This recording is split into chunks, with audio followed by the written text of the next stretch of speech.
Street Sweeper.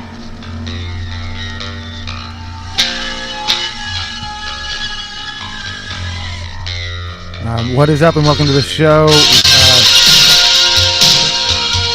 This is Something Inside Me Has Died by Community FK. Welcome to the live show. This is Everything Totally Fine, my first segment before we get to the news. And I am going to try and be pretty speedy because we are getting a little bit of a later start.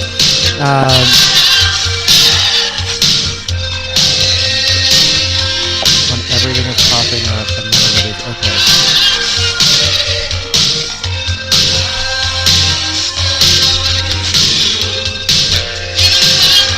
Okay. This first segment is not going to make a lot of sense because I'm doing a part 2 of an unboxing that I have not uploaded yet. I also did last night's live was actually the like an after show for the unboxing that I again still haven't uploaded. And then that just makes me think this is Everything Totally Fine. It is a news show, however, it is a no good news. My other news show that's not live is coming back, but the episodes are going to be a little bit old. I want to say a little bit, just by a couple of weeks. But for instance, I realize I'm talking a lot about Elon, but as we now know, he has left. I know it's in Hollywood. It feels that fake now. He's left Washington. All right, this is the bubble blower.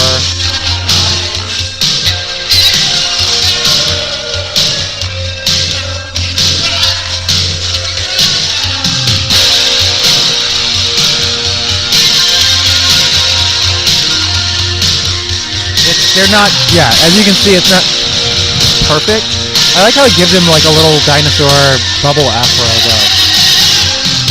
But I can't figure out what the trick is to make it okay, baby bubbles, we were talking about that earlier. But no, you're wait, you took that to work? Yes. What did you do today at work? Played with bubbles. I also roller skated. I didn't draw with chalk, but other people did. Some people played with big Jenga. We also had work, meetings and stuff too. But the bubble, the $3 bubble machine works, y'all. Sort of sometimes when it wants to. And it was a hit among people who work in early learning because we're not particularly mature.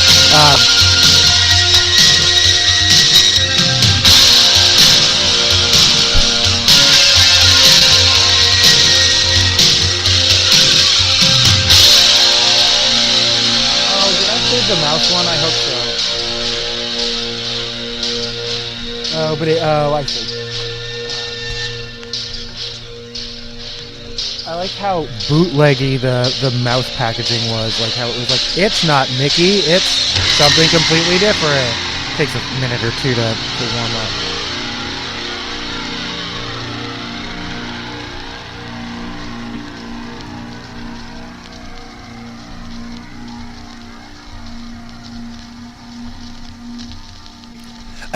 Wait. Hold on. But first I'll change the record. I roller skated and which I guess many of my coworkers were surprised that I can roller skate, and made comments like I would fall on my ass if I tried that. I am mostly used to roller skating at Southgate Roller Rink, which has a roll-up bar, which is really the worst idea in the world. And then also oftentimes on their band nights, which means, hi Karma, Karma's here. You've just had some drinks, now you're skating, and they have those those rubber things that cover the cords, but there's a strip of cords going to the center of the band sets up in the center of the roller rink, and you skate around them, but the cords are there, so you have to pay attention to that. I don't understand how they ever got this past an insurance. The liability of all of this just seems off the chain. Nonetheless, I love Southgate Roller Rink. Point being, I can certainly roller skate in broad daylight in I'm used to skating under much more adverse conditions. I found a cute little pill bug. That was fun. And then I have an in-person training tomorrow. That's neither here nor there. I also went to grocery out. Okay, before we talk about grocery outlet, I will share what the goodie bag that my job, your job let you play bubbles all day, and then they gave you a goodie bag to take home. I know, we're spoiled.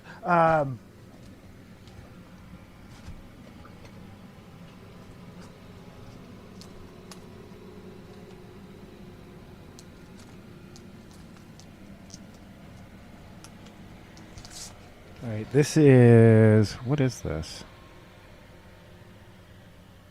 This is the shirts with, what did it say, Poe? I can't read that. It does say Poe. Okay, let's find out.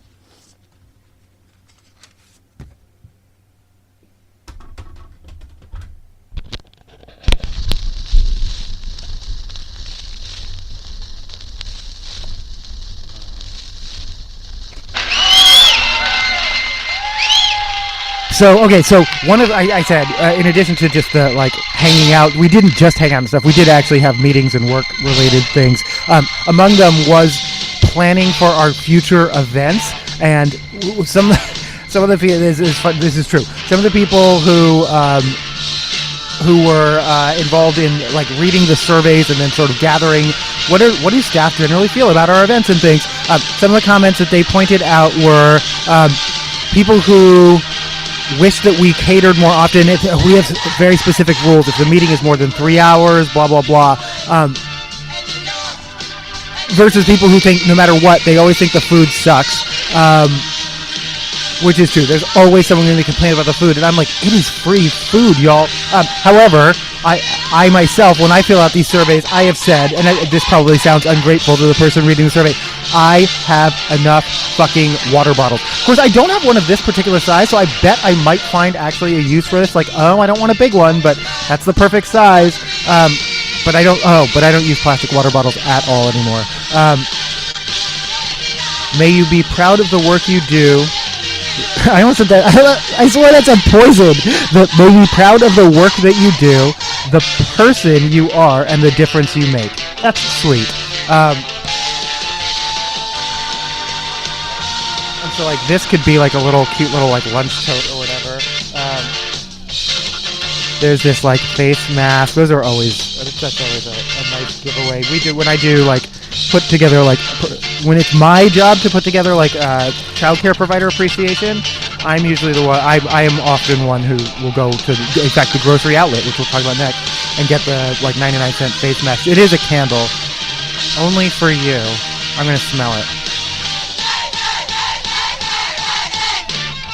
Oh, that's actually pretty good. Actually, I really like that. I like the packaging. It matches the Puyallup chocolate packaging that I've been really into.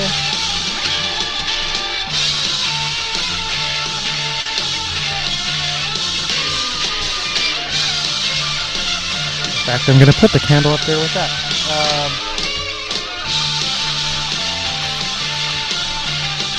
This is just a little... It's I almost said pog. It is almost like a pog, but it's too big to be a pog.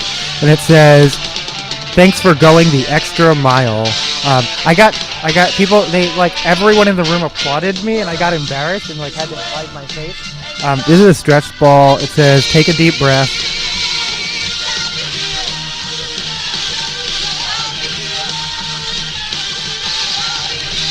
Some candy, some Twix, some Reese's peanut butter cups, a Jolly Rancher. Let's see what flavor. It's blue.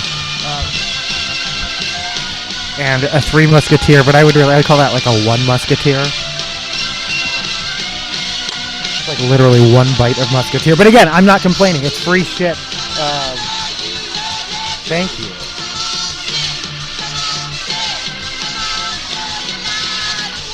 There's another bag of candy that also has a tag that says, "Many, many, many thanks for being so great."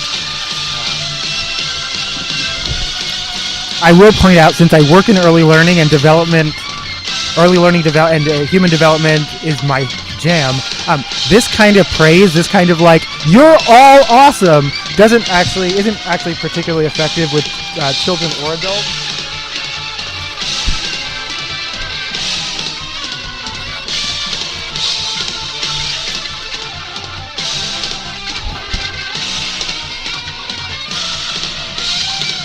As much as valuing people's singular, individual contributions. Oh, I thought this was going to be high chew, but it's spry. I don't even know what that is. Is this apple or mint? Oh, it's sugar-free gum, and it is mint. Okay. Okay.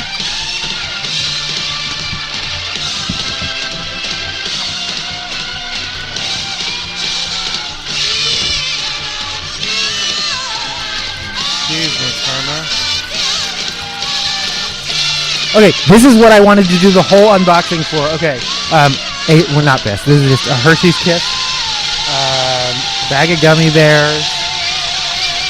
I will say my entire job like runs on candy. Even at the offices, I've noticed like they keep us stocked on candy. This is like one of those like juice electrolyte powder things. Not juice, but you know what I mean. Some sunscreen. I brought sunscreen because that's who I am, but sunscreen lip balm. I'm gonna play this out, whatever it is. Oh, this is "Let Me Dream If I Want To" by Mink DeVille. I love this song. I haven't heard this in a minute. This is what I wanted to share, y'all. That is the tiniest container of Tic Tacs I have ever seen in my life.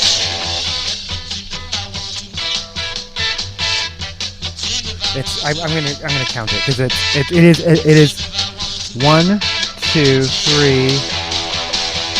Oh, it's hard to tell because they move around, but okay. It can't be more than 8. I'm pretty sure it's less than 8. Does it say?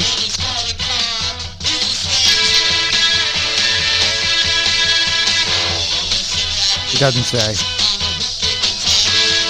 I'm pretty sure it's 8 Tic Tacs in like the tiniest little waste of plastic container ever. But it's cute. Guess it's not a waste of plastic if it's adorable.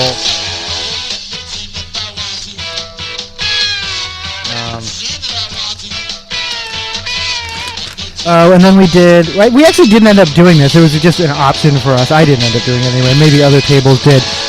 Human bingo, getting to know each other. So things like, have you ever traveled abroad? Who can play a musical instrument? Who speaks more than one language? As I go through these, let me answer these about myself. Have I traveled abroad? I've traveled to the United Kingdom, Canada, and Mexico. That barely counts, but yeah, I've traveled abroad. And Canada and Mexico aren't abroad. I traveled to the United Kingdom. I've traveled outside of the country. Those are the only 3 places I've traveled outside of the country, though. That's what I meant. Can I play a musical instrument? Yes. Guitar, bass, others. Can I speak more than one language? No, not fluently or conversationally. I took French. I know a lot of my coworkers who have the same birth month as me. My birth month is January. I did not grow up in Washington. I do love to cook. I definitely have pets. Karma was just here. Others. I've worked in education. The question asks 10 plus years. I've actually worked in education for 20 years. Have I run a race or marathon? I have. I ran my first 5K last year at 49 years old. Do I love to dance? I do. Specifically, I love to twerk. Am I wearing something green? Was I wearing something green at work today? No. Oh, does this watch count? It's like Grello. I think it's more. Yeah, I don't know if that counts as green. If it does, then I am. Do I have more than 2 siblings? I do not. Free space.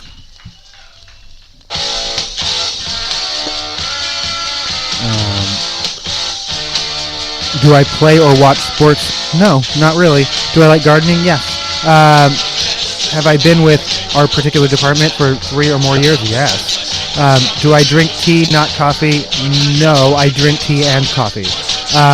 Do I know how to knit or crochet? I know how to crochet, but I use a loom more often. It's a different type of knitting. Do I enjoy hiking? Yes, but I don't do it very often. Did I work with infants and toddlers? Yes, I did. It actually says toddlers.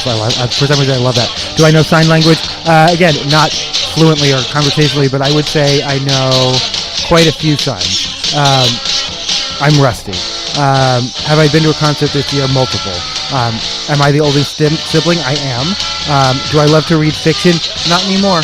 I like to read fiction, but I don't do it very often. And if your values are how you behave, not what you say, then I don't love to read fiction because I don't do it very often. Do I have a favorite local coffee shop? I don't. Not a singular favorite local. I have a few. I play a few. Shout out to Cafe Red right down the block. Yeah. And then there's a crossword on herbal remedies. It's actually, or not, that's not a crossword. That's a word search. Was actually remarkably challenging. I only got a few of them. Ask you down.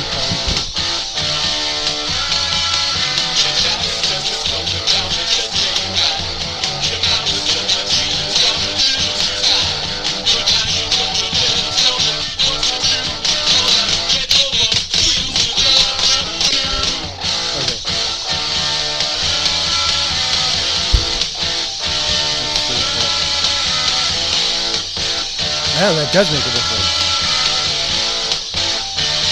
Sort of.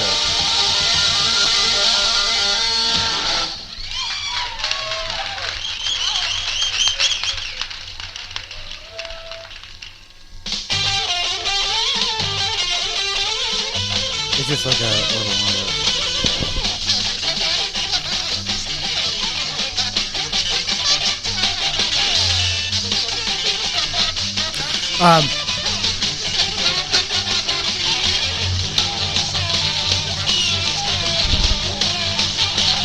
not surprisingly, the coworkers who I would identify as the most playful came straight for the bubbles. The last time I brought bubbles, no one played with them. One person came and humored me while I blew bubbles, but they didn't blow bubbles themselves, which I almost were like, you're going to sit here and watch me? That makes me feel even more self-conscious about being the only grown-up blowing bubbles. It didn't stop me, but... why is this so heavy? What? Oh, it's probably the sidewalk truck.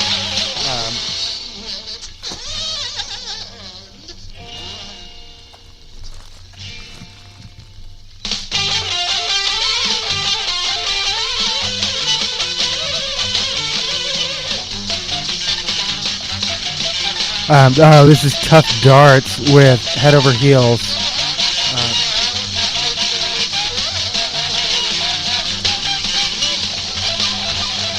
Yeah, no, and then on the way home I did go to Grocery Outlet and confirm they do sell makeup, but they don't have an enormous selection.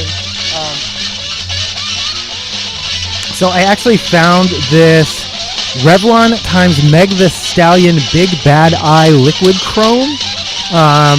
And then, for some reason, this one it's exactly the same thing, the same color, same even lot number. It's 902 is the code. But this one is not labeled Megan Thee Stallion, but this is the type of thing you find in, odd packaging, odd labeling. The food's all good, but there's often something off-brandy about Grocery Outlet in my favorite way. In any event, I will, like I said, it's a bronze eyeliner. I will let you know how that is. And then this little eyeliner set, let me see, what does it include? Eyebrow powder. I don't know what that is. Brow pencil. Oh, that's not an eyeliner. Oh. Eyebrow clear mascara and a brush. Okay. I'm confused. Okay. Oh, that is okay. Anyway, I thought it was. It better be black. I thought it was eyeliner, but it's eyebrow pencil. But I don't think it matters. And then, of course, never forget that Grocery Outlet is where for $3.99 you can get dark noir red.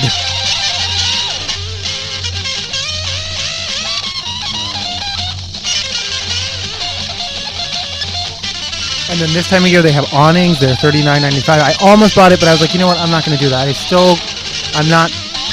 spent enough on luxury stuff. I don't even know. I didn't spend any time in my backyard last year. I don't know if I'm going to spend any time in my yard this year. I forgot one more.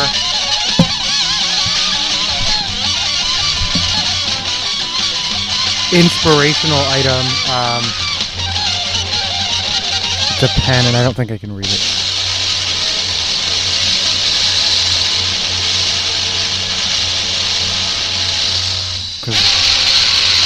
Because of course all that inspirational shit is in script, and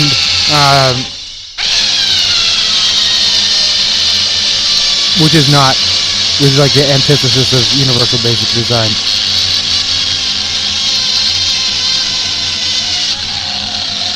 Sometimes you forget your... Oh, awesome. I was like, sometimes you forget you're someone? This is your reminder? Sometimes you forget you're awesome. This is your reminder. I actually think that was Manster with Over, Under, Sideways, Down. Before that was Tough Darts with Head Over Heels. Before that was Mink DeVille with Let Me Dream If I Want To. And before that was The Shirts. That was the entire side 2 of this Live at CBGB's record.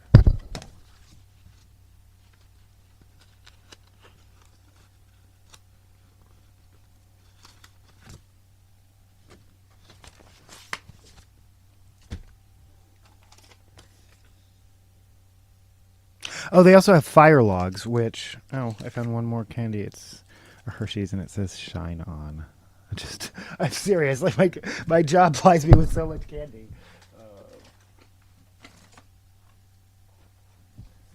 And then being vegan, all the chocolate I end up giving away. Which is fine. There's always someone who likes chocolate. I usually just put it in my mailbox, but I don't know what to call it. The box where I put... the box where my mail person puts my mail, and where I put out drinks and snacks and things for them.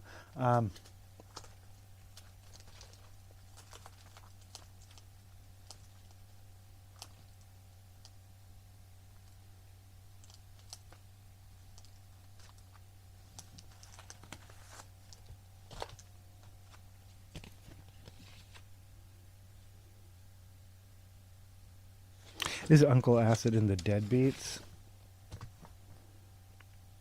with I'm Here to Kill You, followed by 13 Candles. Friday the 13th coming up. We will get to the news shortly, I promise. I have a couple more unboxings and a couple more, announcements. Wanawari, which we know is on Juneteenth hosting Sassy Black. I'll play some Sassy Black next. And a DJ set. What day is the 6th? Today is, whatever day is the 6th. I want to say Thursday. It's the first Thursday, right? Is doing Voices from the Inside. This is a exhibition of prisoner art. This is at Wanawari. June 6th from 6 to 9th is the opening reception, and I don't know how long the show goes through. Veg Fest 2025 is June 21st. It is not at the Seattle Center this year. It is at Redmond Downtown Park. It is free. So I'm nostalgic for when it was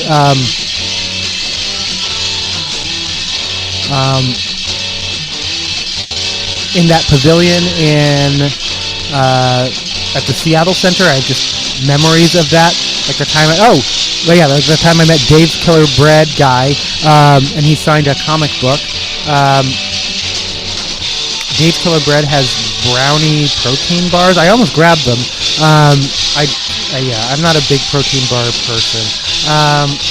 Veg Fest 2025, June 21st. Vegan, veg, and raw. I have nothing against raw foods, and I have nothing against people who are raw food enthusiasts, specifically raw milk. Here's an impression of me at the farmer's market as I walk past the raw milk booth. I don't do that shit, and I don't know what your deal is. I don't know what. No, that's some RFK Jr. bullshit.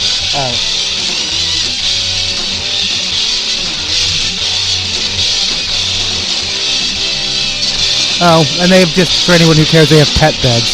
That's year round, but they're a good place for pet supplies. They have like umbrellas, 7 and 9 foot umbrellas, and I don't know why they're both $39.95, but I guess you can take your pick. Someone's gonna snag that green one that I like though. And then they have like 4-point like tent, like not tents like the sides are covered. So some versions of these, like the ones for weddings, often have windows or sides that you can roll up or down. But this one it's just 4 open sides and a slightly tented cover for $69.95, which seems like a pretty good value.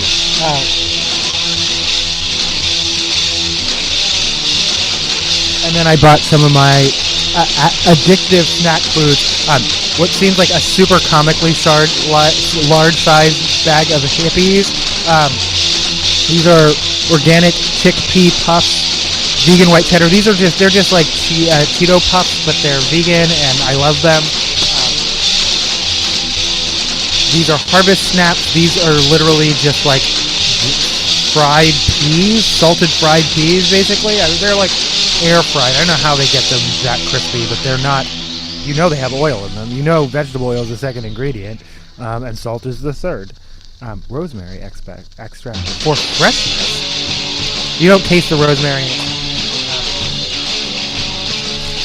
So that was I'm Here to Kill You. This is the Hippies Mexican street corn flavored. I am very curious about this one. And then, as promised, they sell pop chips, which again, this sour cream and onion is vegan.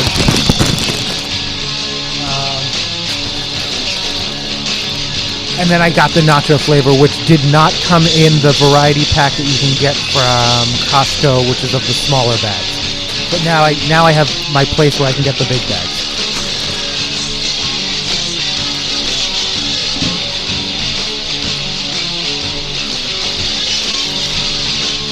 Oh, one last thing about work. Speaking of complaining about the food, I got a banh mi sandwich, and speaking of being vegan, let me know what you think about this.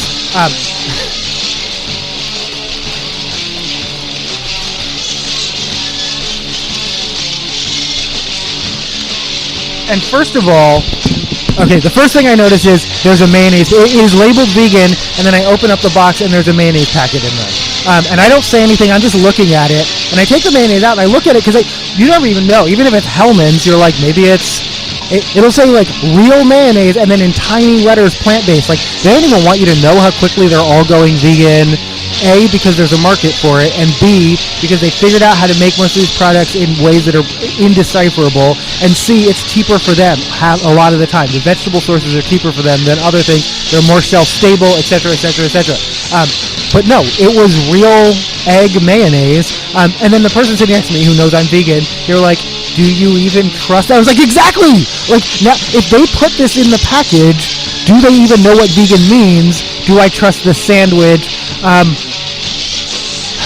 I'm not a judgmental vegan. I've been vegan since 1995. I've been through all the eras, including like when vegans would like make loud, dramatic gagging noises if their friends ordered meat or they had to look at it or smell it.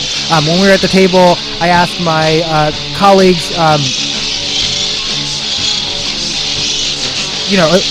is your ham sandwich? And I'm asking genuinely, like, I'm curious, like, compared to other ham sandwiches in the world. I'm not going to have one ever again, but I have had a ham sandwich. I have a general understanding. They said it was okay. And no, but then the other unforgivable thing was, and I understand they've done that thing that lots of people do, is they combine the vegan and the gluten-free option into one thing, and I get that. They don't have to make 27 different variations, though. As a vegan who loves my gluten, that always annoys me, because I'm like, this isn't going to be filling for me. I need my carbs to be filled, personally.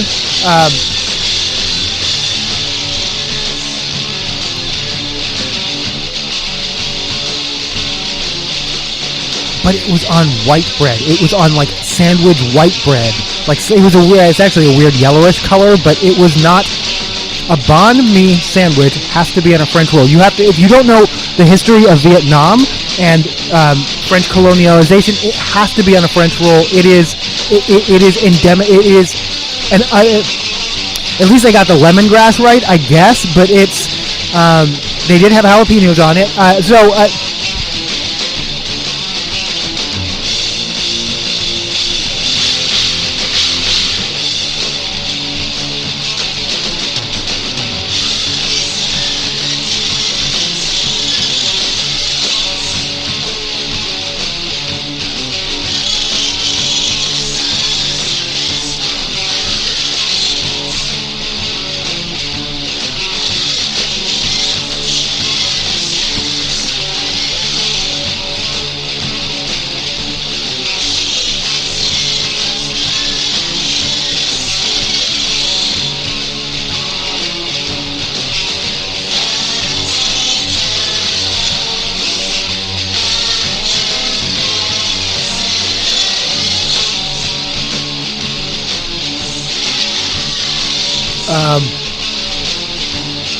But yeah, no. Again, it is.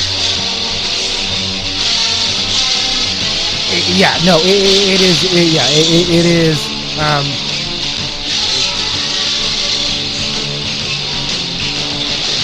It's like calling something a corn dog, but then when you open it up, it's not a corn dog. It's just wrapped in a corn tortilla. Like that? What? Like that's no.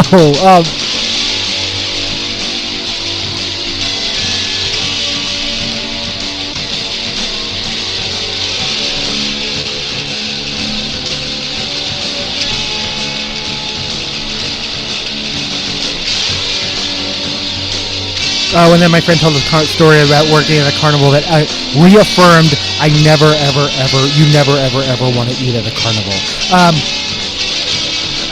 That was the other thing. And then the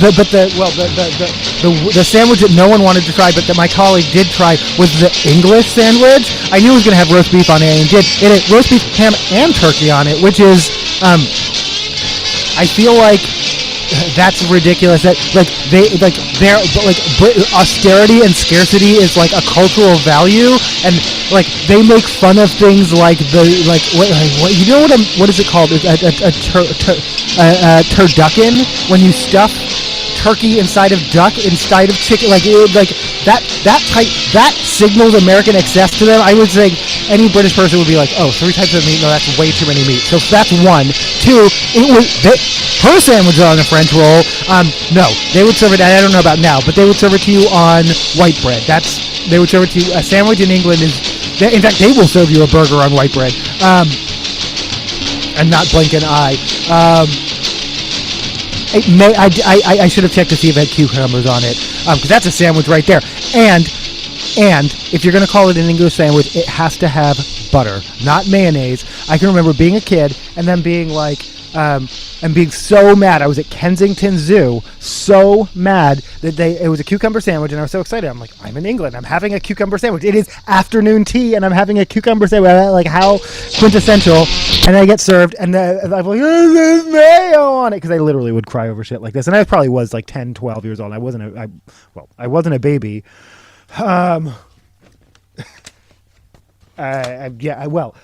Physically, but as to emotionally or developmentally, and they're like, it's not mayo. It's not mayo. We don't even have mayo in this country. Like, we don't know what you're talking about. We don't know what mayonnaise is. I mean, they do, but they're like, it's butter. And I was like, I refuse to try it. And then I was like, oh my God, because I love butter. I wasn't yet vegan, but I was vegetarian probably. But I do, well, at the time I didn't like mayonnaise. Now I like mayonnaise because like I said, they make plant-based mayonnaise. But then mayonnaise made me sick because this is 99th Floor by the Moving Sidewalks. Is that Flash? Flash is the name of this record? I don't know why I've never connected with that.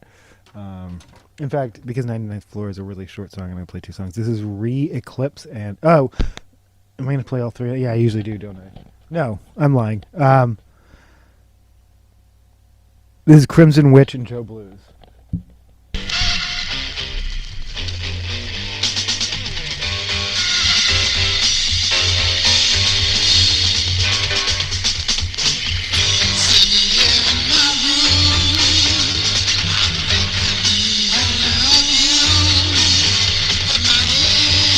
Let's get to the news.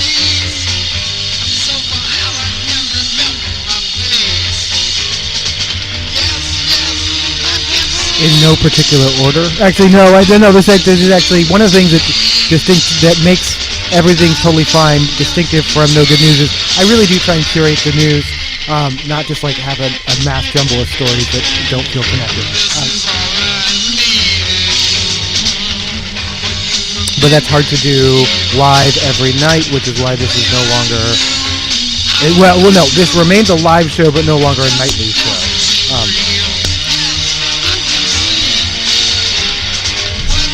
It's easier just to go through a bunch of tabs and close them out than to really, like I said, curate a bunch of stories. In lieu of my normal disclaimers, I guess this is adults only show. It is news. We're going to talk about things, people, and that may have sensitivity warnings for certain people in populations. Take care of yourself. You know how much news you can handle, whether you need a news break, etc. We do chew the cardboard, so I try to get the national news out of the way, and then we talk more entertainment news, science, health, tech, sports, the fun stuff. I have a perspective. You can probably just look at me and get a sense of what perspective I'm coming from. I do have my biases, though I try and tell my stories as accurately as possible. I do try and report on things, even things that don't necessarily project my points of view or in the most positive light, and I try to, especially those stories, document them accurately. But again, my biases are up front, which is why I'm going to start with. I'm actually what I originally going to say was in lieu of the disclaimers, but this is a disclaimer. This is from People Power United. Let's see if there's an individual author attached to this.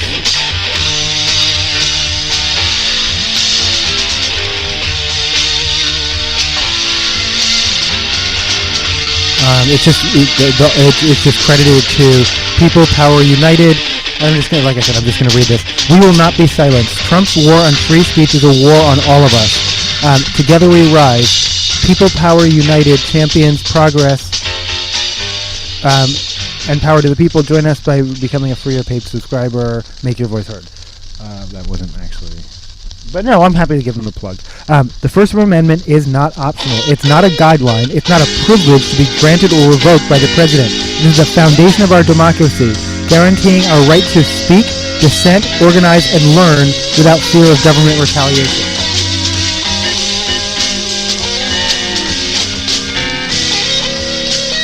But in just the first months of Donald Trump's second term, the full-scale assault on our freedom of speech has been unleashed. From targeting immigrants to for their political opinions, to punishing universities, journalists, and television networks, Trump is making it clear that his administration views all dissent as disloyalty and protest as a threat to be crushed. This is not just unconstitutional, it's un-American. The government of censorship and fear. Here are just a few of the actions Trump's administration has already taken in just a few months. Jailing immigrants for their words, punishing universities, sanctioning lawyers, and threatening the press. The crackdown follows Trump's long record of attacking the free press, calling journalists enemies of the state, and threatening to open up liable laws to punish those who report unfavorably on him.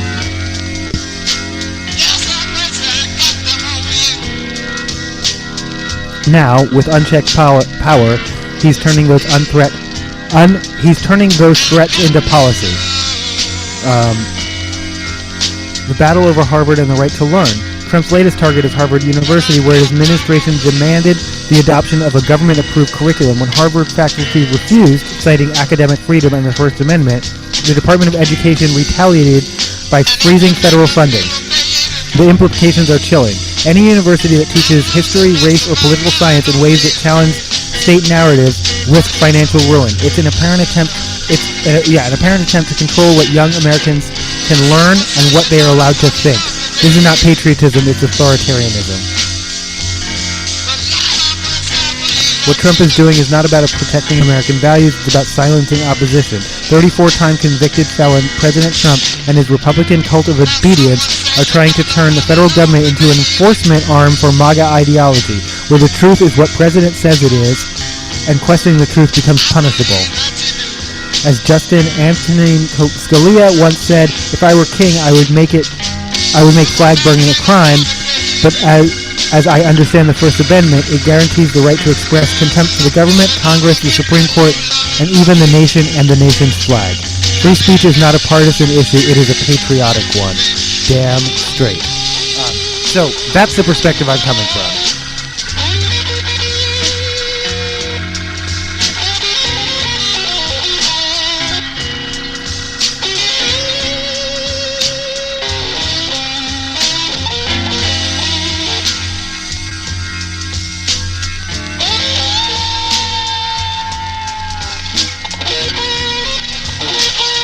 I think I might chip my tooth a little bit more, and this one's just slowly disintegrating. And then I actually have two banh mi. I still have a banh mi from Chu Min Tofu, which I have the Chu Min Tofu. They make a banh mi right. So I'll give you... It's not going to be much of a versus, but I'll let you know. I'm curious how the lemongrass and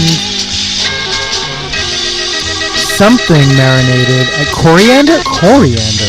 That is not something I would put on a banh mi, but I don't... Actually, I usually just buy them from the store. I don't make banh mi very often, or ever. Oh, no, I have.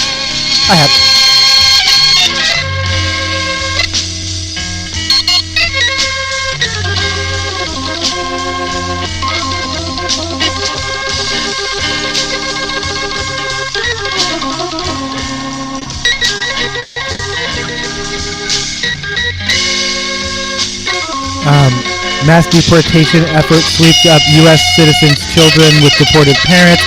The U.S. is claiming, oh no, they're choosing to take their children out of the country because they don't want to be separated. Which again, you're forcing the choice of separation on a children. Like, yeah. And specifically, the mother of the 4-year-old girl with cancer says, "No, I didn't get a choice. I didn't sign anything. I didn't. Yeah, no. No one's choosing shit. They're forcing us to take our kids out of the country. But they're gonna lie and say whatever they're gonna lie and say anyway." So.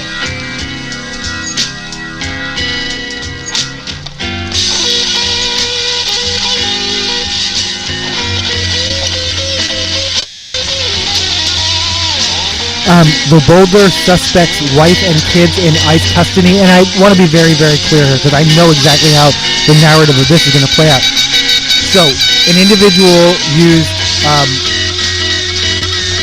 Molotov cocktails and some kind of improvised flamethrower device in an attempt to attack people at a pro-Jewish rally in Boulder, Colorado. That is despicable, and I denounce that, and that individual.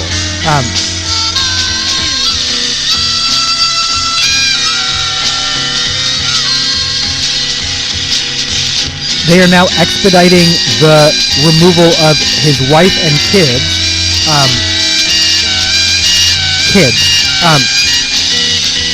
Christy Nunn says, "We're investigating to what extent his family knew about this heinous attack, if they had knowledge of it, or if they provided support of it." We don't know, but we're going to expedite their... Yeah, we're kicking out whole families. Do you know what rounding up families...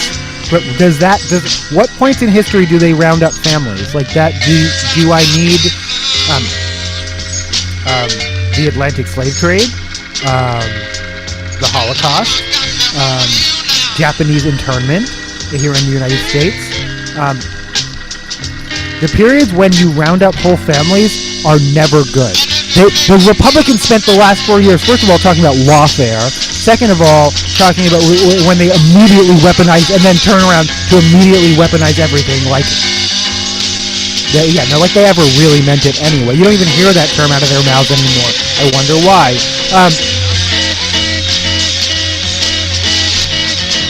Is that Street Sweeper coming back? I thought so.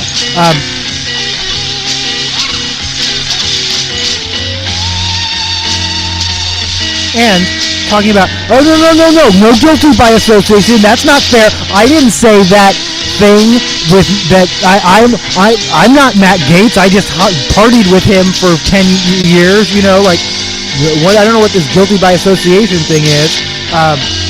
So unfair of the Democrats. Just because I know someone who knows someone who, and usually to know someone who knows someone is like me, or it's like literal actual.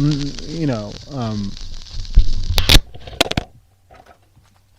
hate group, and they're like, plausible deniability. Now they're turn around rounding up whole families. One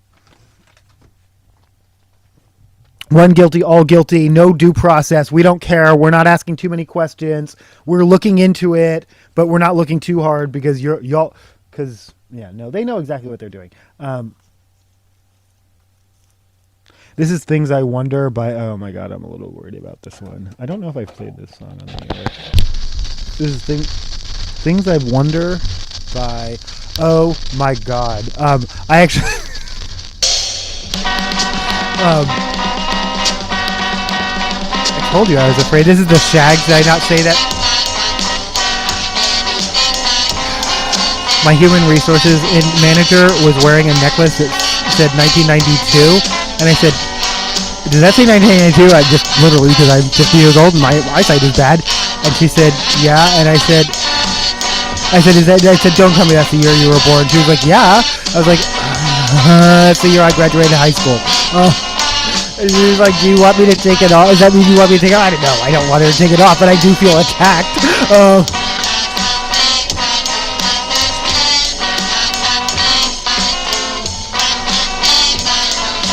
One of Kurt Cobain's favorite bands, The Shags.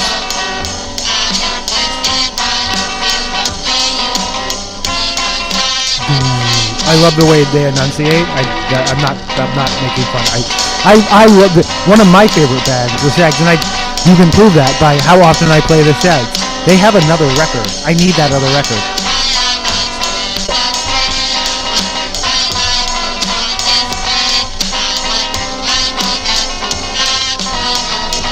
This one doesn't have the liner notes. I want the one with the Wiggins rules for a dance party and all that shit.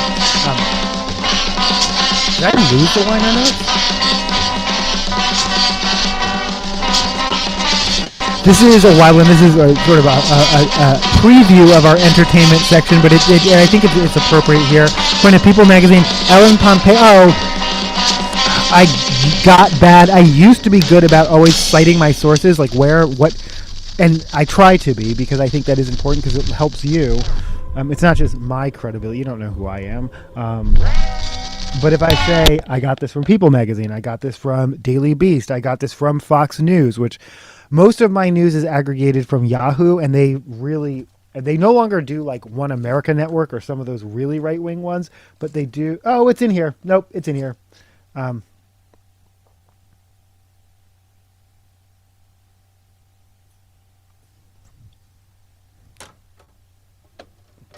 All right, well, we just played Things I Wonder, so why not? Why Do I Feel?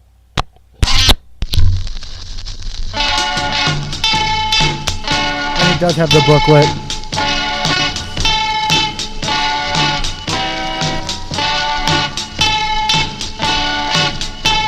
Austin Wiggin Jr., proprietor. Rules for the shag dance. And I totally, the first time I saw this, I was like, oh, is there a dance? How do you do the shag dance? No, these were just events that he threw in his house to promote to Svengali his daughters.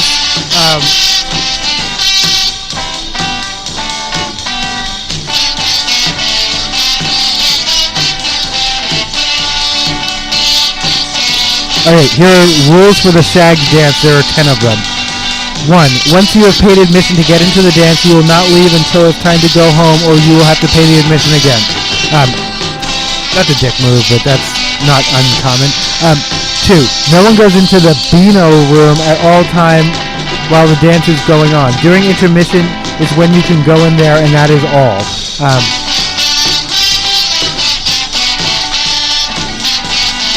I'm assuming that's the makeout room. Just 3. There is to be no running up and down the stairs constantly. So you are allowed to run up and down. I take things to the letter of their law. Why are you running up and down the stairs? This is my first time. You said constantly. You didn't say I couldn't run up and down the stairs intermittently. And then for some reason closed parentheses, but there was no open parentheses. The only reasons for coming downstairs is to go to the basement, have a cigarette, and for intermission. Yeah, these are teen dance parties, but whatever. Literally, the next one, in case you were curious, who are smoking cigarettes? 4. Only kids 16. Oh, okay. It's 4. Only kids 16 and up can smoke. No one who is 16 will be allowed to smoke. You're not checking IDs, though, bro. Only kids who look 16 and up, and you know that's what you mean, because I know how you police these parties, and I suspect. Well, never mind. I'm not going to suspect anything.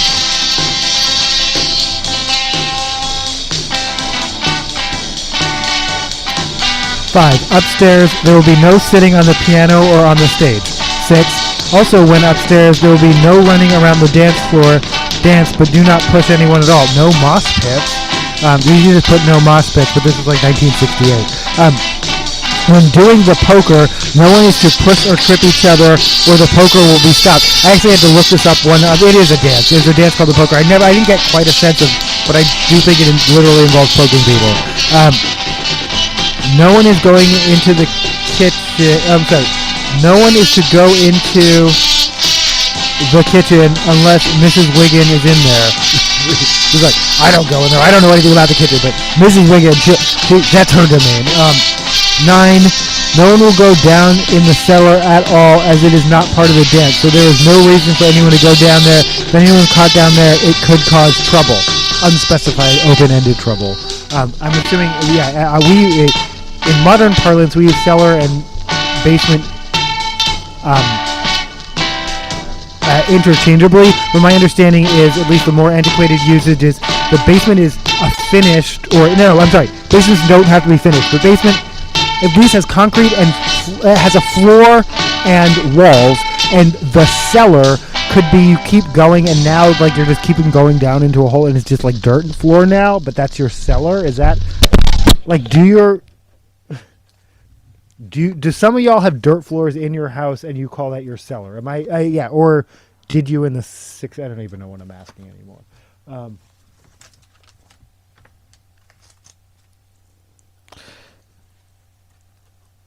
10. So if you will just go by these rules, there will be no trouble at the dances and you will have a good time. Just in case anyone has any questions about these rules or don't agree with them, talk to Mr. Wiggern. I'm sure you will agree.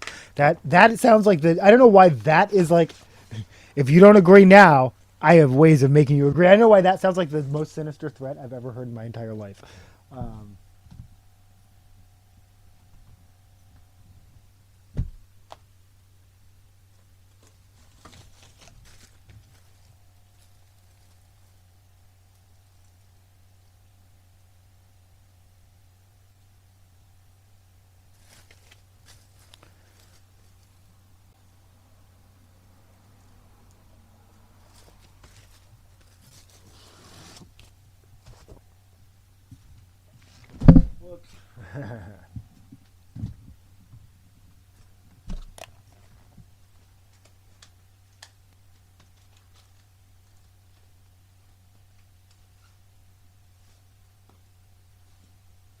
Oh my God.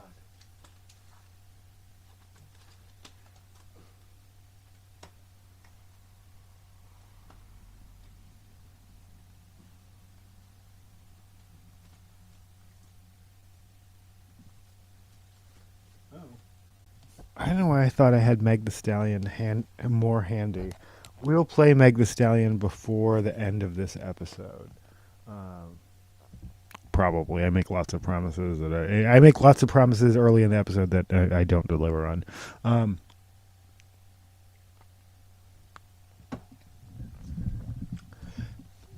Because most of my episodes end something like, and now I'm going to play. No, I'm done. I'm not saying that right now. I'm just saying that's how, yeah.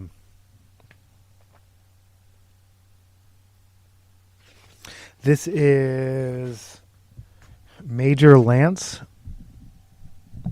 playing the great songs of Curtis Mayfield on the OK record label.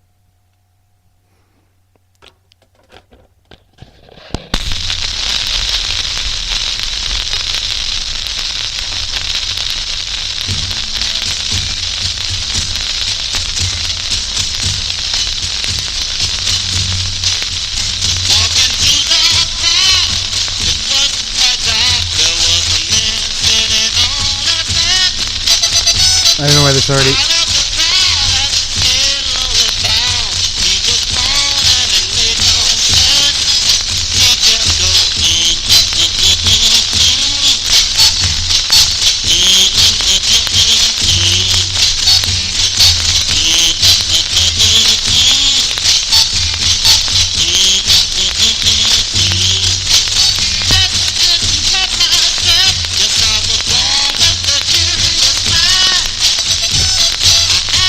I don't.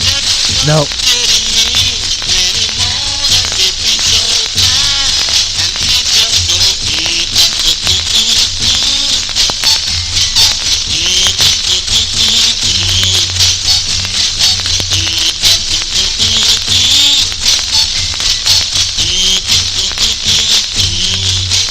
Something's not mathing. Alright, People Magazine. Ellen Pompeo says she was... that was the biggest detour ever. Again, the disclaimer is, yeah, I will try to get better again about... does this sound... Okay, no, you can hear me, right? Okay. I mean, there's a fair amount of records. Charm? What do we call that? We don't call it crackle and pop. We call it record... This is the shit they layer on top of lo-fi study jazz or whatever. That's some premium level. That's what I'm like, that's your ASMR. But this record could probably use a cleaning. I'll just say that. This is a thrift store. The next few records are all thrift store finds. Or used, one way or another. But this actually was a thrift store friend. The ones I'm about to play. Oh. Yeah, no, what? No, not that.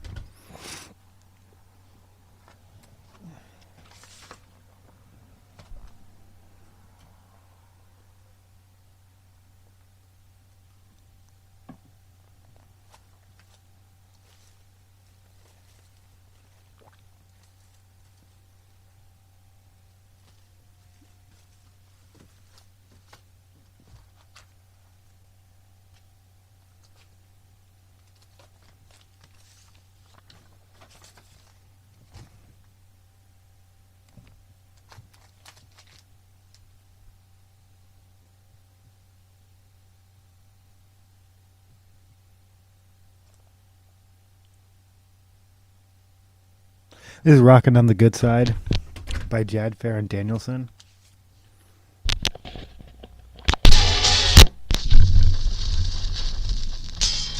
This is not a thrift store disc.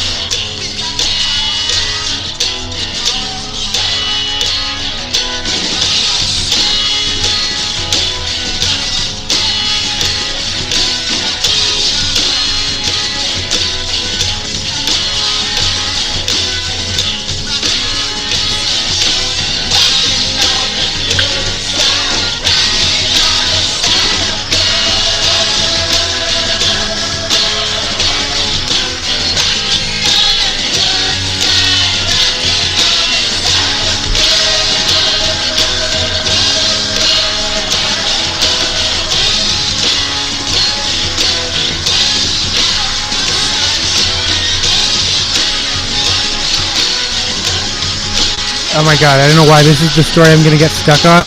I'm not gonna make it through this episode. Okay. Ellen Pompeo says she was detained by TSA for an hour, had bomb squad called in. Is this a joke? What was it? It was Erewhon sunflower seeds. Erewhon organic unsalted sunflower seeds. She said probably the most expensive sunflower seeds she's ever bought in her life because they were from Erewhon. The TSA people said apparently some chemical on the bag from Erewhon for the organic crunchy granola natural sunflower seeds that she bought tested positive for some chemical. Here's the interesting part though. She said, okay, let's just toss them. And they're like, no, you need to stay here until we've tested this. Which, valid, I guess. I'm like, well, that does make sense. I'm glad, actually, for once, no offense to Ellen Pompeo, but rich, white celebrity, treated like everyone else, that's actually good to hear. But that, yeah, no. And honestly, once we've discovered something, we can't just let you go. You can't just throw it away and move on. Oh, what, that dirty bomb in my bag? No, you can just throw that out. Actually, me, when I've bought every manner of like ridiculous weapon on a plane, and I've just been like, just throw that away, and they're like, okay. The last time, and this is in my modern era when flying to Las Vegas, it was a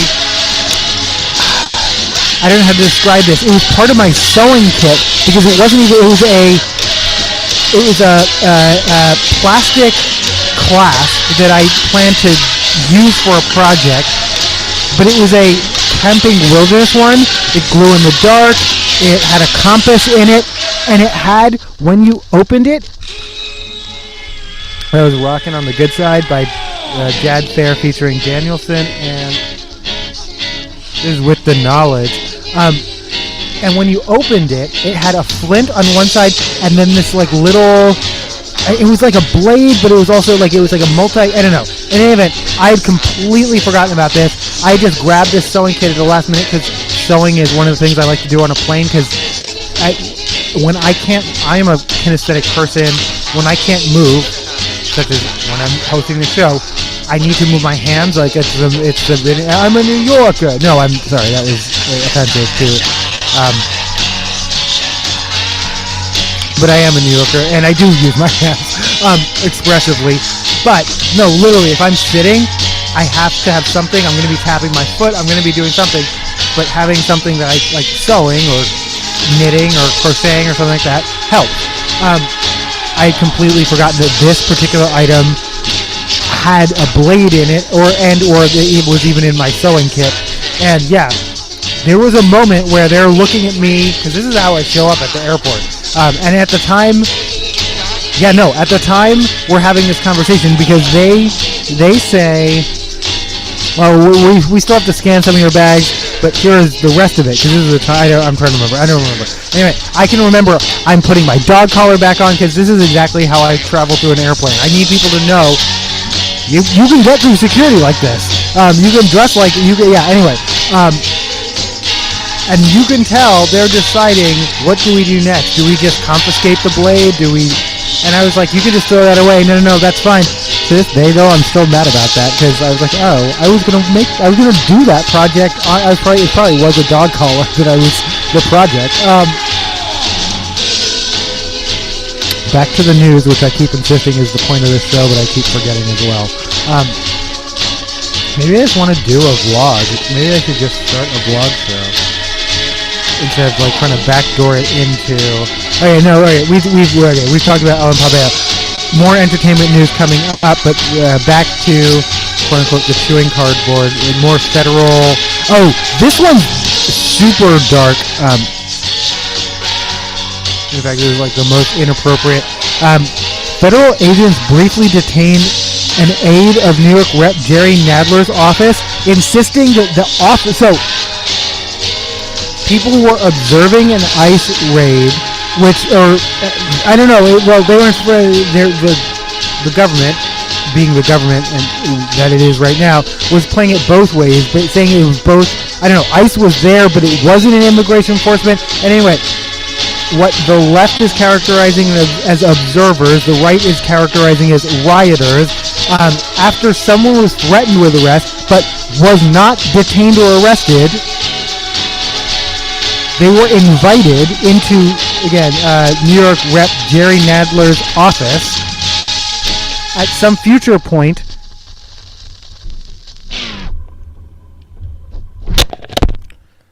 Agents, and again, they were, in some news articles, they're misidentified as ICE agents. They weren't. They were actually representing the federal. They work for the federal building, and that they're federal building police of some sort, which is why, somewhat cynically, but actually somewhat true, when people were like, "Oh my God, they detained the aide to a representative." So what happens is they show up. This is a Democratic representative office. They show up. They say, "We want to look around." She's like, "Do you have a warrant?" They say, "We don't need a warrant," which actually turns out to be true. She pushes back, and they put her in handcuffs. She's in tears. I'm going to play the video in a minute.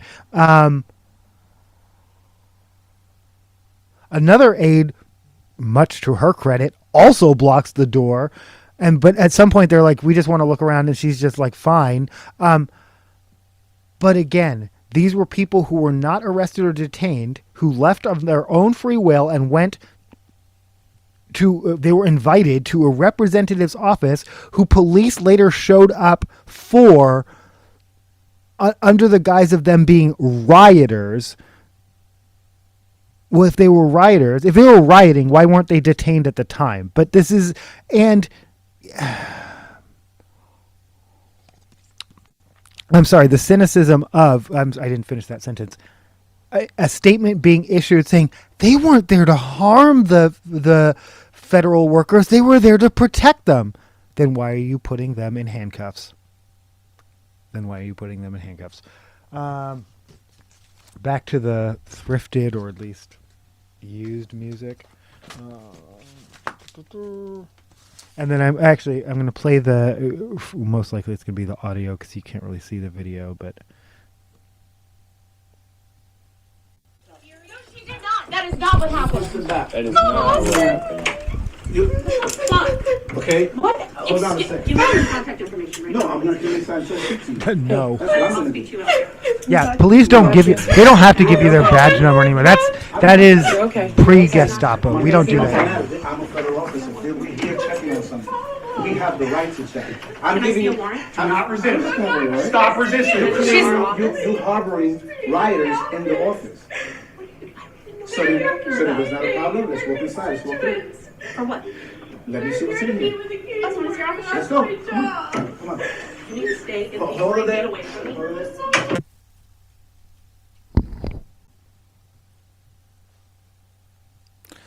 Can I just say one thing? And this has nothing to do with anything, but and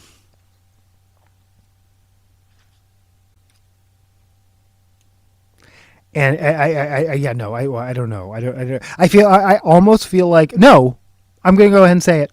I feel like I need to have the talk with white people. White people talk to cops completely differently than other people talk to the cops. And some of y'all on the left need to understand where we are right now. And where we are right now, do you remember in 2015, before Trump was elected the first time, which unfortunately has actually happened twice in America, and protesters came, I believe it was at Madison Square Garden, but yeah, and he basically made a joke about roughing them up.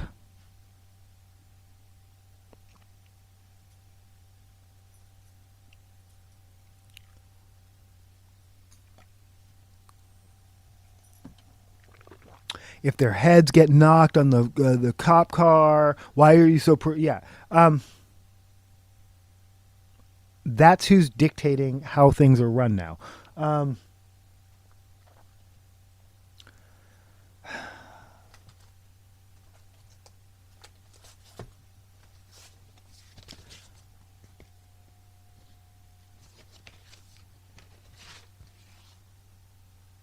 This is Jenny McGriff with I Got a Woman, originally by Ray Charles. On the Sue record label. Which is spelled both, like the name and the thing, the legal practice.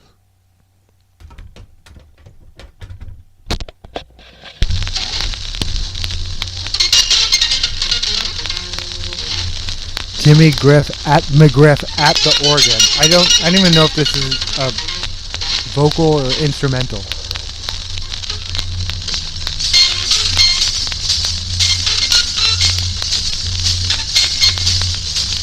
Got this from Easy Street Records, West Seattle.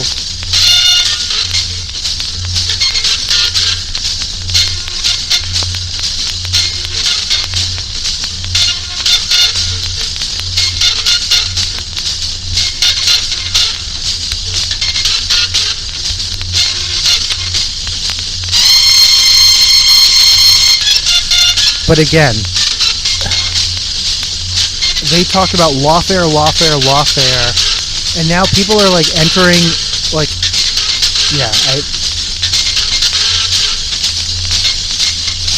and again, what they call it is what they call it. What they call it in court is what they call it. This is, and to me, all of this is cop speak. All of this is.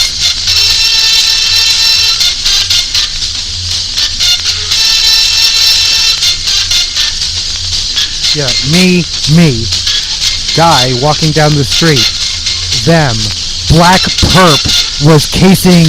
Yeah, no, they have ways of describing everything in ways that just make sure and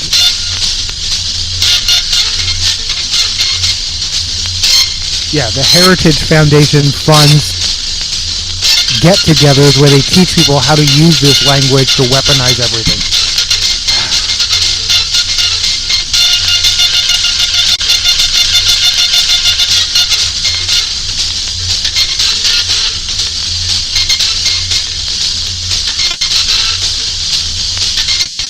Oh, BuzzFeed, tariffs just got real. Americans are sharing tariff receipts, and these are brutal. I did this just a little bit ago, but those were all Walmart receipts. I'm still Dymo, the labeling corporation. I'm sorry, the cost of making labeling tapes did not go up 110% in 1 month. You're just scamming people. But that was my takeaway from that article. This is a completely different article.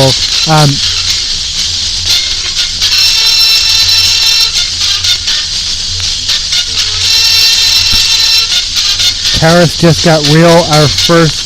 This is Adafruit.com.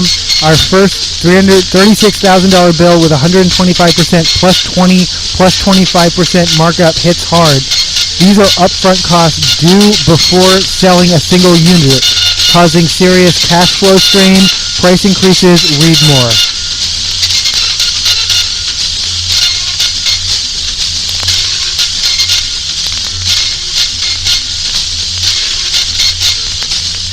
But yeah, no, this is more like the wholesale prices now.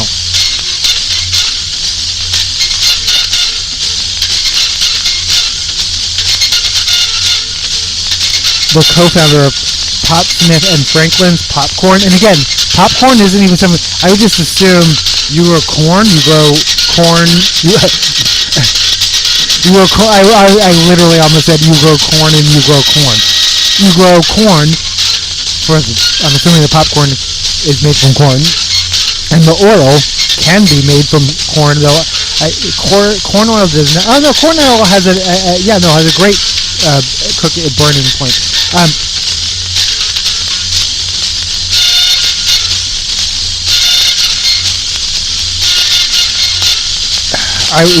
But maybe that's the example. Maybe Trump is convincing me. I don't think so. I'm kidding-ish,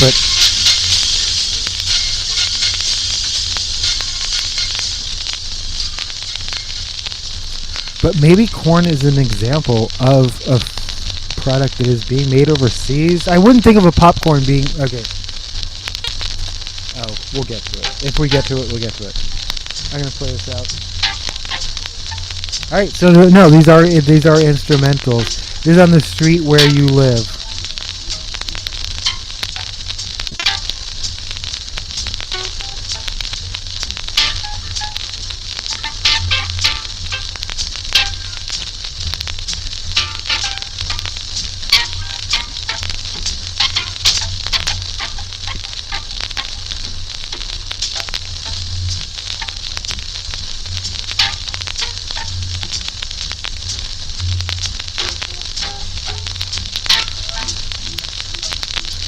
But popcorn company product just got to port extra $76,000 in tariffs fees. Absolutely insane.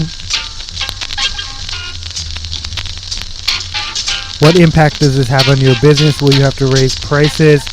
Yes, we will raise prices. It's a container that has a negative value to me, basically. I can't raise prices high enough to profit on these with the cost of running business.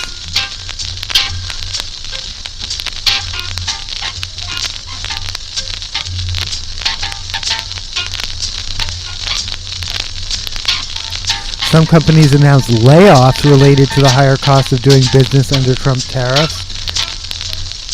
Oh, Super 7, the toy company. And again, 80% of toys are in the United States are imported. Or I should say toy and collectible company, because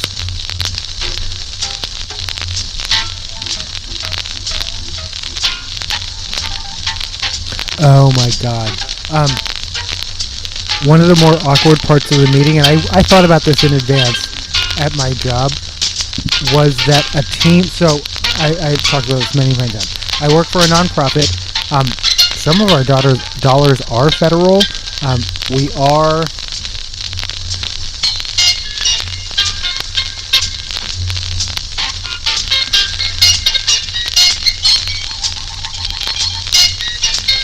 No, I said federally funded, and yeah, our mission remains the same. In fact, if not stronger or deeper commitment to equity and inclusion and diversity and belonging and acceptance and all those things.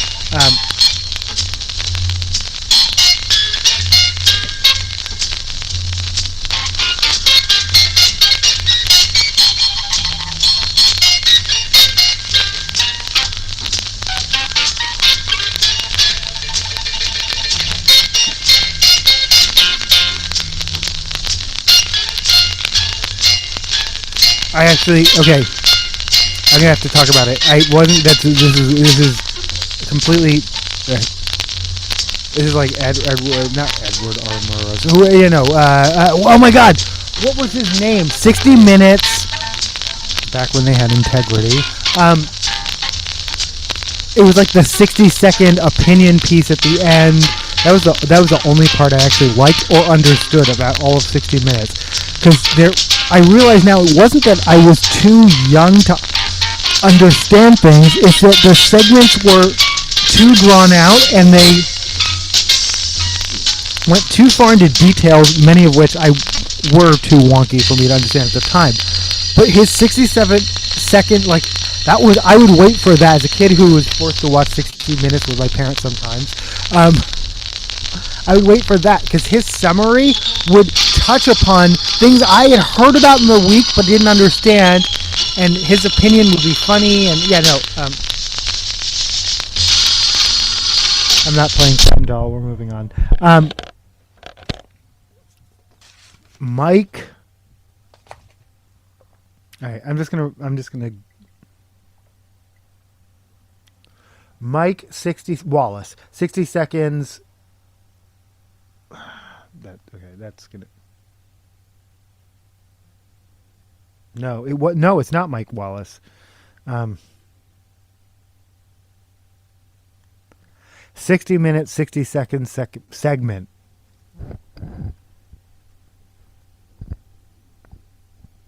Andy Rooney. Oh, Andy Rooney. That's the only era of 60 Minutes that actually even has any value or meaning.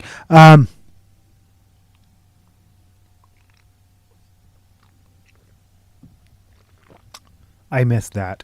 Bring that back. Bring that format back. Me also, while I am exactly, this is the living embodiment of everything, of the opposite of oh my God, it takes me so long to get to a point. I love, and the same thing, that actually segment, that comes from radio. Here's your bumper. It's called a bumper. It's like a 60-second news update for people who are driving. They're about to head into work. They mostly just want to hear tunes to enjoy their drive, but they also don't want to be the idiot who doesn't know what happened. Yeah, that 60-second bumper is that comes straight from radio.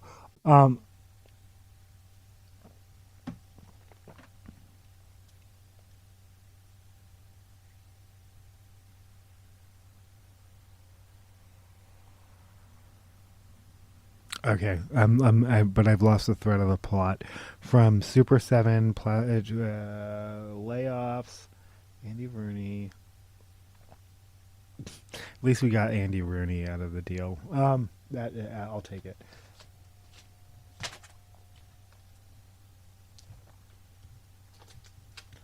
As promised, here's Sassy Black. And I'm going to play games followed by Passion Paradise.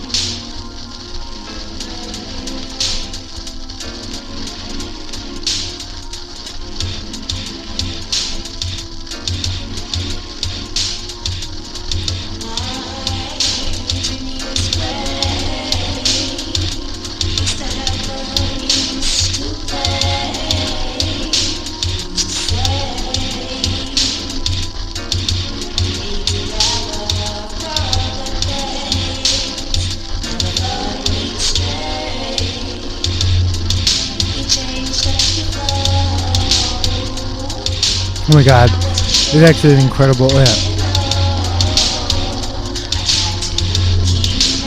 Dear valued Super 7 supporters, last week was really hard. As you may have heard, we've had to make this difficult decision to let team members go. These are people who are doing the best work in the industry, none of whom deserve to be let go. I want to be clear. So first of all, that's a letter. That's how you do it. If you have to lay people off, write them a letter of recommendation, because that literally is a letter of recommendation. I want to be clear that this reduction in staff is a direct result of tariffs applied to the industry. Again, toys making up 80% of toys are imported. The proceeding and collectibles. Actually, I don't know what the percentage of collectibles, because collectibles would mostly be old stuff, probably. Most people who are, never mind. Most people, oh my gosh, actually, that's the most basic fact. What percentage of people collect old stuff versus new stuff? I knew I would fuck with you, AI. You can't. Oh, it's difficult to provide precise percentages comparing people who collect old items versus new items, but a significant portion of the population engaged in collecting, with 61% of Americans identifying as collectors. I have a magazine called Collector. There's a book called The Collector by John Fowles. I didn't know what it was about, but I found it in a free box in San Francisco, and I told my mom about it. She's like, "Oh no, that's some fucked up shit." It's about spoiler. It's about a person who collects people. It's like Human Centipede 1962 edition. And actually, I don't know what year the Collector was written, but I want to say 1961, 2, or 3. I will look that up in a minute.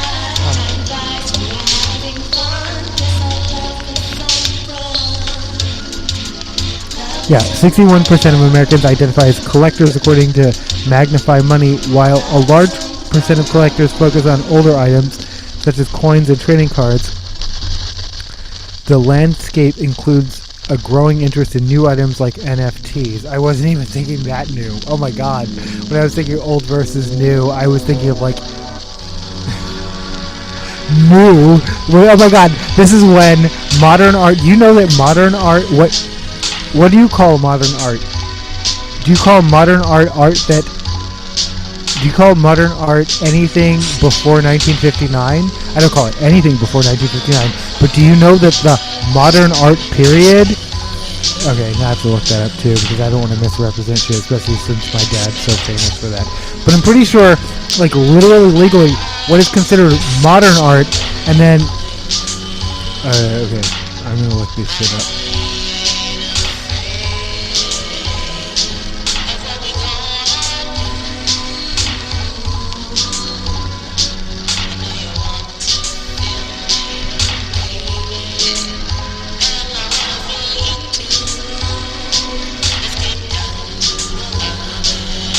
What year is considered when modern art ended? Oh shit! I said 1959. Modern art takes a place during a movement of modernism, roughly 1850 to 1950. Modern art doesn't even encompass. Okay. Alright, yeah, and I do have to look it up because I'm like, what is the period of art after modern art? Oh, contemporary art. I knew that. My dad was head of the modern and contemporary division. But when people say, I don't like modern art, you're like, you don't like art from the 50s? Like, you know, from the 40s? You're like, yeah, no.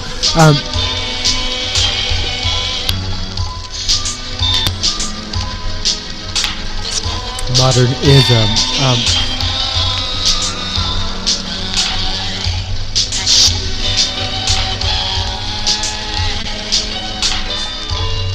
Should you keep taking vitamin D supplements in the summertime? Yep.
My dad's. Oh my god, my dad's gonna be here this weekend. Oh my god, my dad's gonna be here this weekend.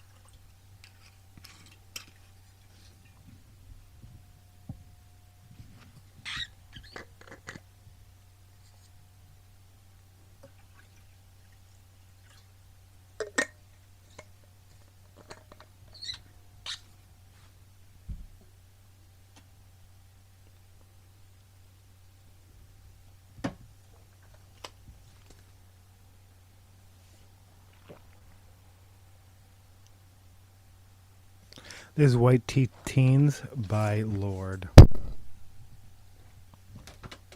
Followed by A World Alone. Oh, me when I'm like, okay, yeah.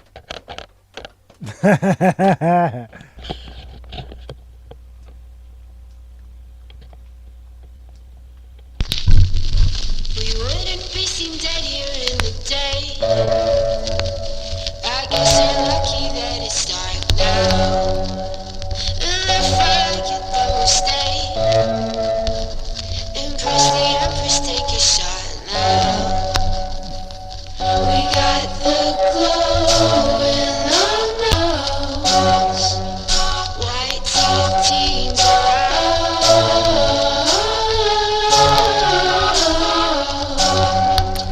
We're listening to Lord and talking about tariffs.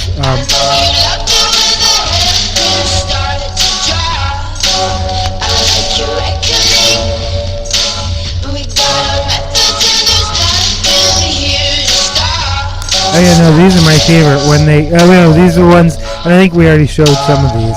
But yeah, no, I know what product this is. Oh, these are Target. This is not Walmart. This is Target. The 6-foot USB cable went from $9.99 to $17.99. You see, I'm not just making that shit up. That made me think of Aurora. Holy shit.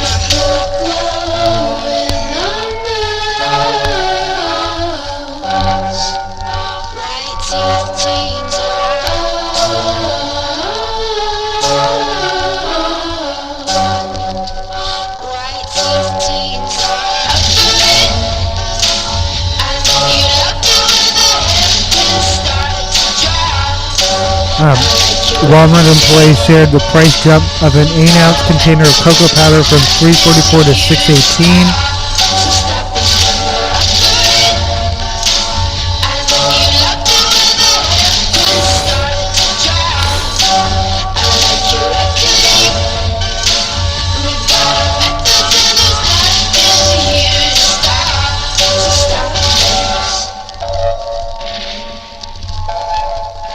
Oh, Tomboy.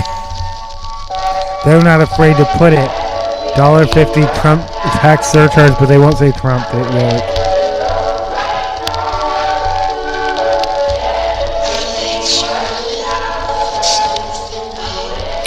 So Amazon was reported to, they were going to do that, but actually they were never going to do that.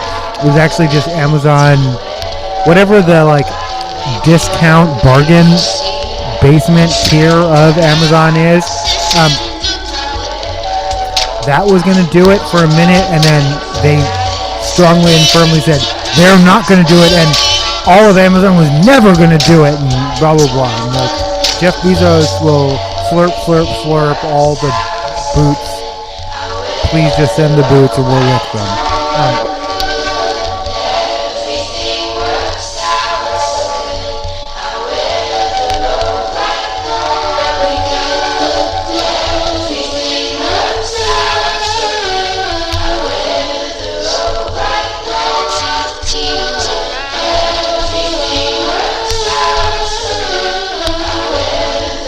Did I say I'm going to play A World Alone? I will play A World Alone. Oh. I did say I would move these when I lost the last petals, and I did lose the last petals, so move that dead flower now at some point. That's so bright while it gets dark. Bruising the sun, I feel grown up with you in your car. I know it's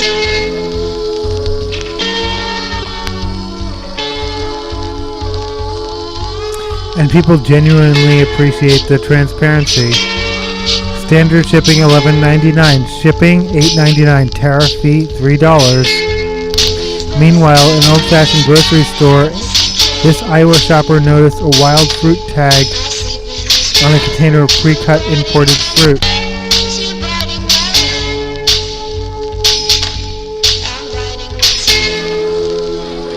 Well, this is 14.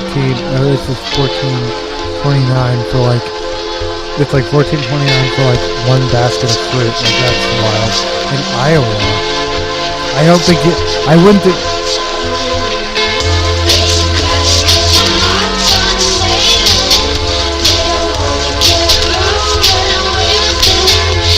No, I think if you don't know, pre-cut fruit just means double priced fruit. So even in Iowa, and I'm assuming even in this store, you can get berries and kiwis and grapes for less than that. So pre-cut fruit itself is a separate scam. Don't fall for that. Fruit skins are neither harmful to you, nor are they that hard to penetrate, mostly. There are exceptions. And remember, people eat durians. That is one of the hardest. Yeah, anyway. If you don't know what it. No. If you don't know. Mostly when people go with durians, they talk about smell. Have you seen what a durian pod look it up.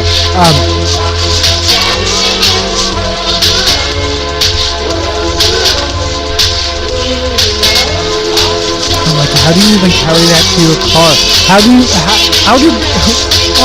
Every single person along this supply chain who brought this to, the Viet Wa store that no longer exists across the street from my job, whose office no longer exists on 12th and Weller.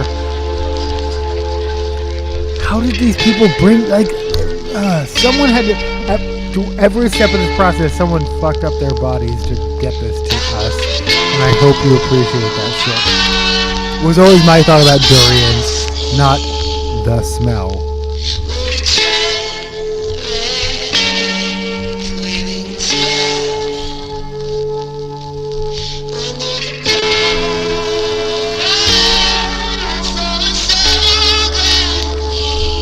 Oh, Ichiban. Restaurant prices are also creeping up. One restaurant owner told CBS, "We're not importing fresh ingredients like vegetables, but everything else around it. Spices, seasonings, even our beers. Now that's double. Who's going to pay for a $20 beer?" Well, everyone, because you're going to raise the prices on everyone, right? Whether they drink beer or not, because that's your business model. It is interesting. I mean, what people are willing to pay for things. Yeah, no, it's all. That was my fake laugh, but my real laugh, as tested.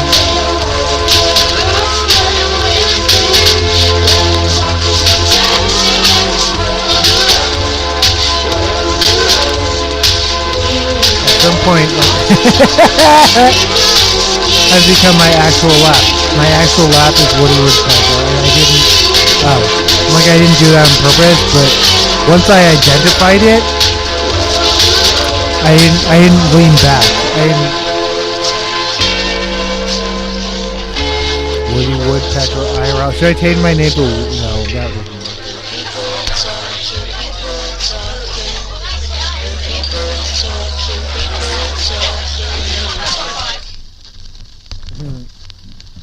Me too would let him talk.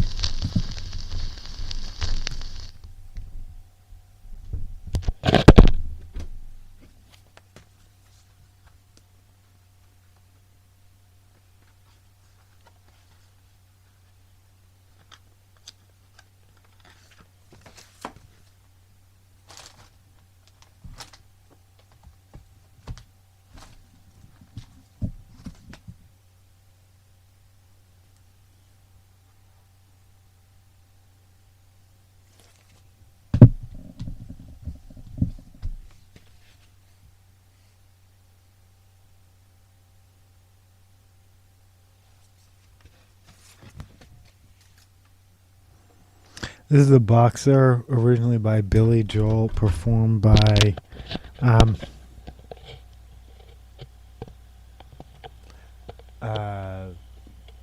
me first. Let me get right.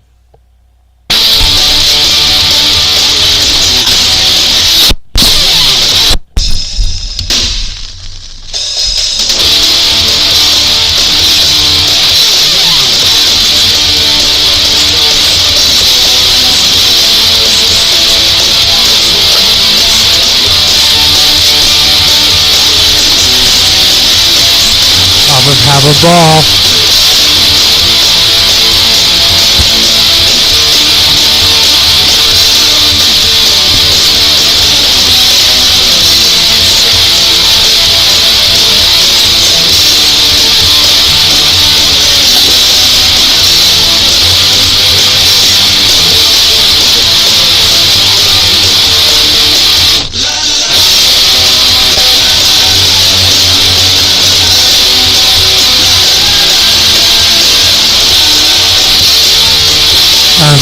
If you've got kids who maybe do a little online shopping, you should probably talk to them about tariffs to avoid a nasty surprise like this parent discovered. My teenager ordered $12 scarves from an indigenous shop in Canada. She missed the banner at the top of the page, and when UPS tried to deliver today, they wanted a check for $62.54. That was something I didn't even know happened. Sometimes you leave a tariff at the door, and UPS people are showing up with card readers.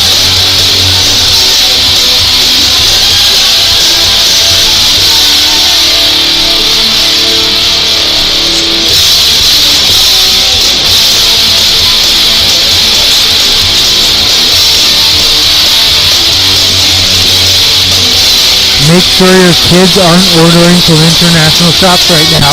Again, unreal, angry face. But again, also, I like her first suggestion,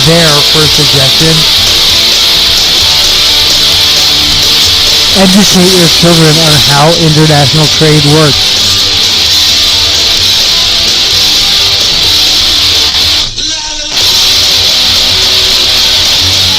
And if you're planning to buy any new shoes or clothing for the summer season, be warned, most of these products are manufactured in Asia.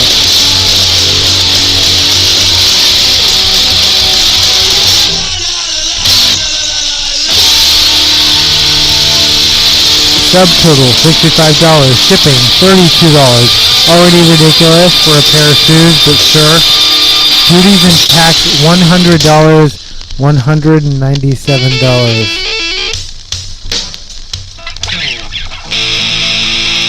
So, whether Trump wants it or not, companies are going to have a lot of different ways of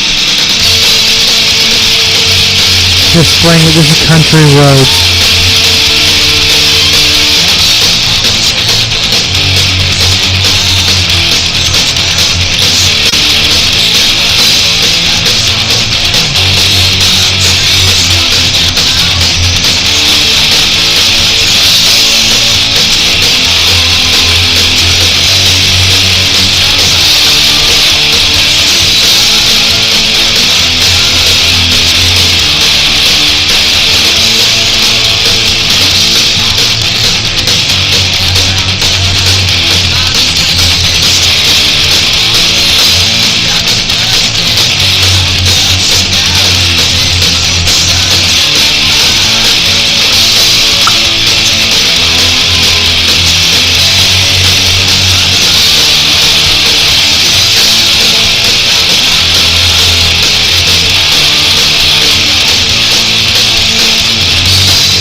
Sorry, oh my god.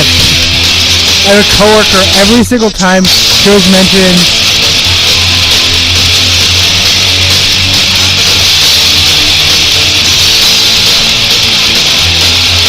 even if your idea comes at 2 in the morning as your, or even if it comes at, well, she didn't say 2 in the morning because I'm assuming she doesn't go to bed at 2 in the morning. Neither do I, because that's irresponsible for someone who's just trying to wake up at, yeah, anyway.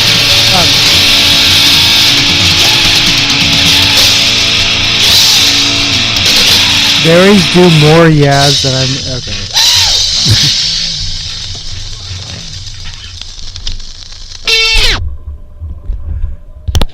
A coworker who always points out, yeah, no, even if your idea, please reach out, even if your idea comes hours later. She always makes a specific call to external processors, to people who maybe are in this gathering but don't want to speak up right now, either because they're an introvert or because, again, they're an external processor. They're not, their best idea is going to come, as she always points out, just as you're falling asleep and have nothing to write on. And yeah.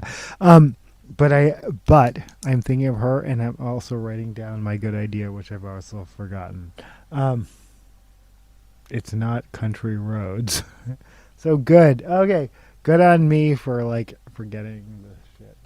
Oh, wait.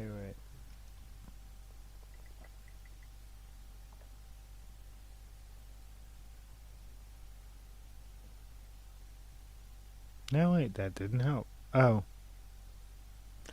Nope, that didn't help. We're still talking about Trump and tariffs, though. I do need to write this down. Okay. Oh. Give me 1 second. This is non-billable hours to my job, obviously, but I do have to write a note to myself for the morning.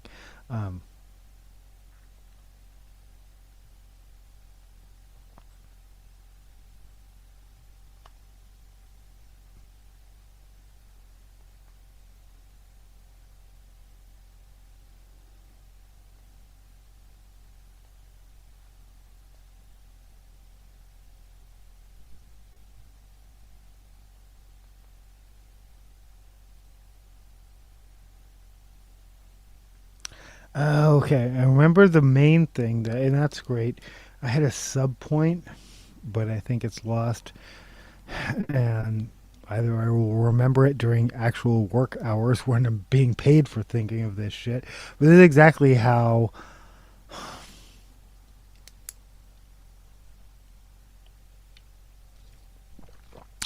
they pay you for the X number of hours, but they can't pay you for the hours that are in your head. Like, you know what I mean?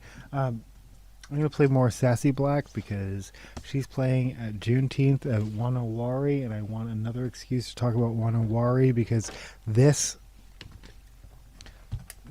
June 6th, whatever date that is, I want to say Friday or Saturday, is an exhibit from On the Inside, an exhibit of...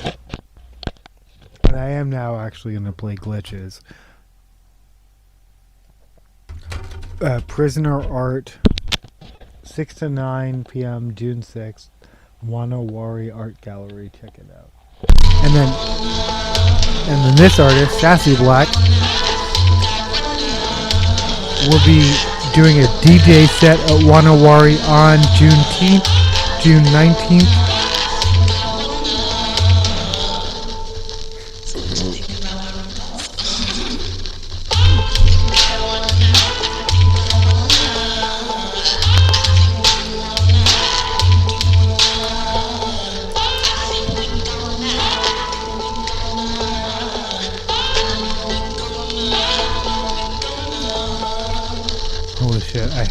No, seriously, I need to...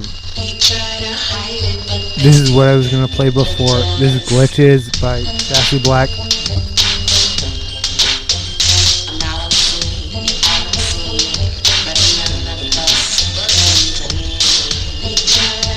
I will move the dead plants. I will, yeah, all the things. But I need to figure out... Give me a second. This is...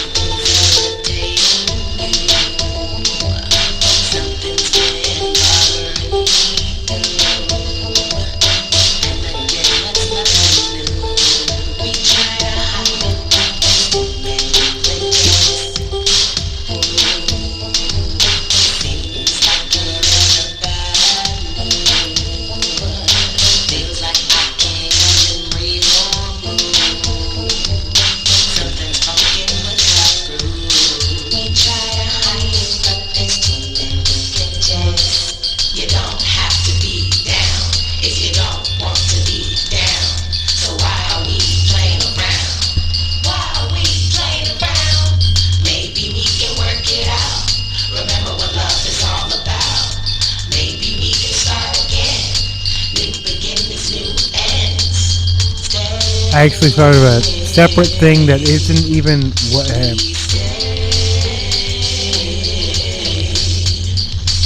Oh, and all those like, if you can prove you spent, yeah, no, this is, yeah, I'm very cautious that I don't use work office products on a thing like this. I bought this pen with my own money, but yeah, no, I'm just thinking about like the end of the year, like taxes. If you can prove how much you spent on work stuff,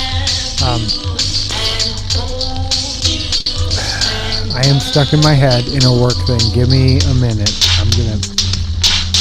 This is a hairstyle I actually thought I was gonna wear at work today. Like, that's not a hairstyle. It is a hairstyle.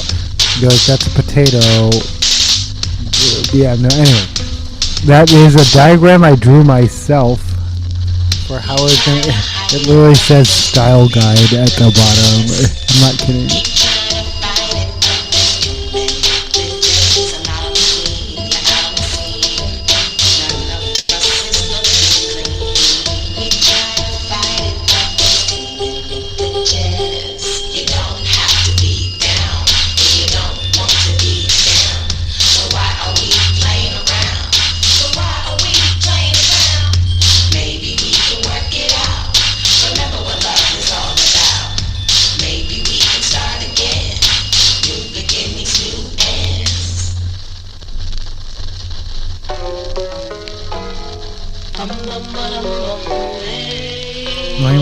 I'm gonna play this out. I'm just gonna. I'm thinking. I'm still stuck in my own head.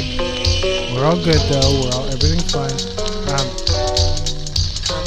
But I do want to make sure before I put this note away, there's like a work note that I capture my thoughts.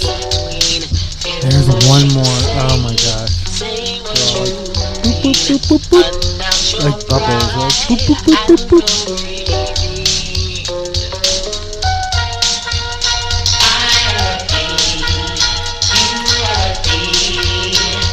I remember if I was being paid right now.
I'm calling it. I don't think I'm gonna remember. I still have like a space in my note, but yeah, no, I don't think there was a specific third point. I made a couple points, and they're good points.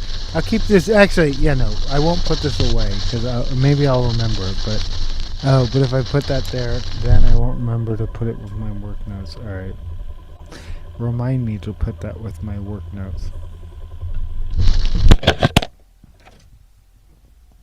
That was Sassy Black, who was doing a DJ set at Wanawari June 19th, 2025. Shout out to Sassy Black, aka I want to say Catherine Elizabeth. She is releasing new music under her, for lack of a better term, government name soon, or eminently, or at some point, but currently Sassy Black is the moniker she works under. That was all off of New Black Swing.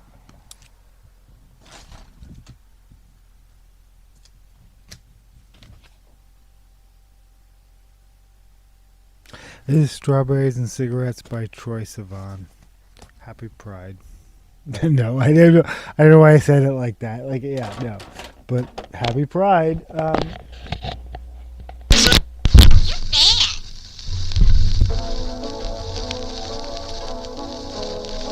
Love Simon soundtrack.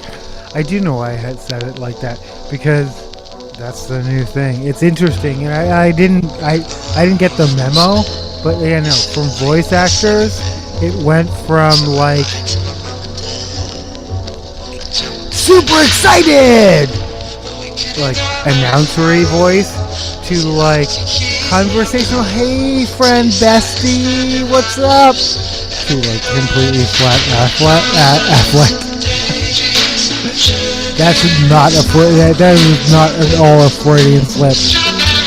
Flat Affleck. Although Ben Affleck is one of the like most depressed. Yeah, flat affect. A flat voice. I am just talking about the news. I am just talking about it. People who are paid to do this shit are talking about that is the trajectory. I don't know. I didn't know that, and I'm not paid to do any of this. This channel is not monetized for anyone who thinks. No, this channel, yeah, 204. I am 800. I'm 796 followers away from being monetized, and if it ever got anywhere close to that, I would have to rethink everything, because that's not what I'm looking for. That's not what I like. My own space to just talk about whatever I want and not worry about it. Wink. We've already talked about all the reasons why I'm worrying about it more than I ever have.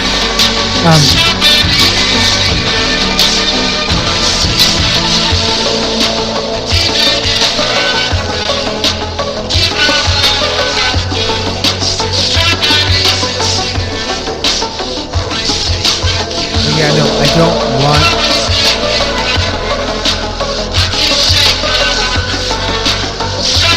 I welcome every new viewer. I do appreciate every like, comment, and subscribe. I'm not trying to like hate on that shit, but when it happens too quickly, and it's happened a couple times, I get suspicious. And when I get suspicious, it's usually right. It's because someone's blowing it up for the wrong reasons. And yeah.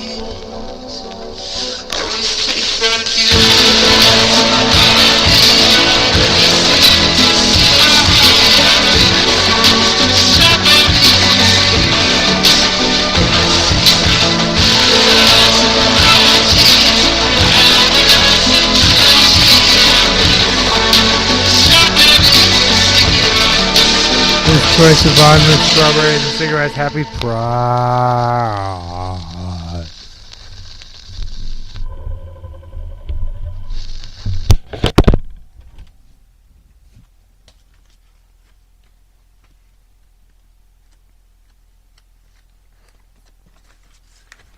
Oh.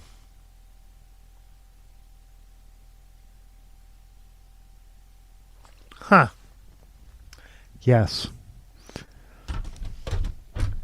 This is Khalid and Normani with Love Lies, followed by the Oogum Boogum song. Brendan Wood, I believe, died in 2024. That's bad. Actually, let's play the Oogum Boogum song first, and then... You know this song. Well, I don't know why I'm like, you know this song. I grew up with 60... Yeah, okay. If you're of a certain age, you know the song. And also it turns up in commercials, kids' cartoons. Yeah, no, you probably know the song.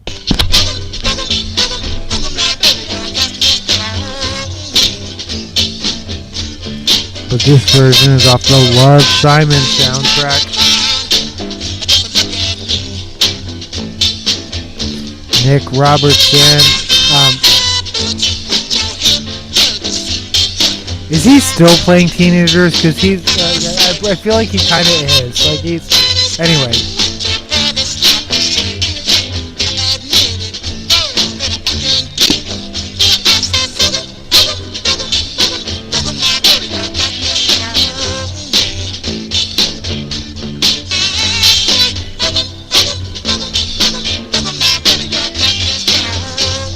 still the guideline I was gonna give myself to wear how I was gonna wear my hair at a work event, and then I'm glad I did not follow my own advice.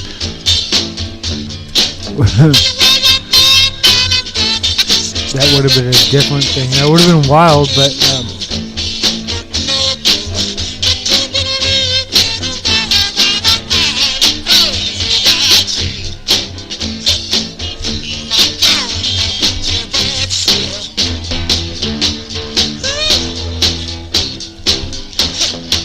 holy shit, there's still something else I want to talk to this person about.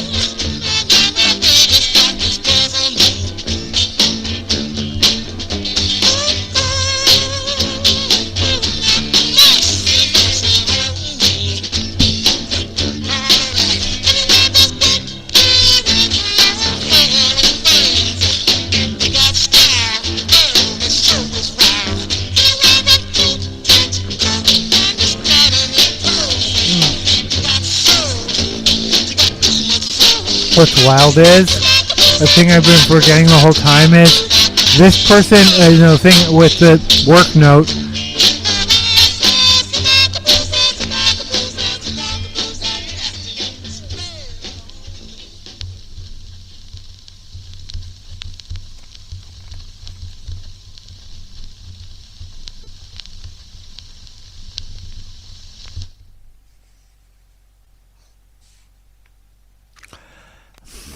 that's wild, actually. Me, when I was like, I can't remember what I was originally talking about. So,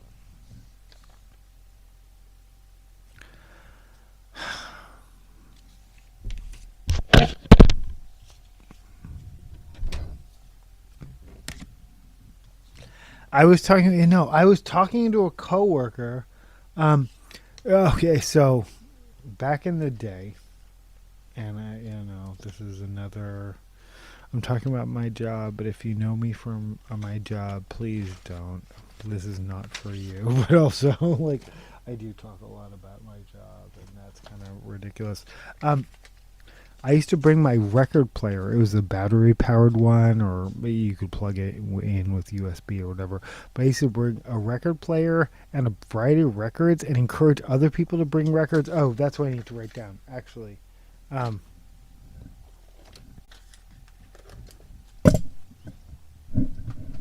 Sorry, this is real.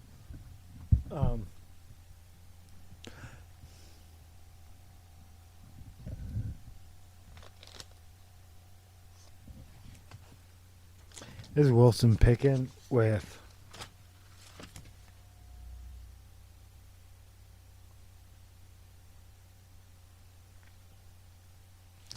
In the Midnight Hour,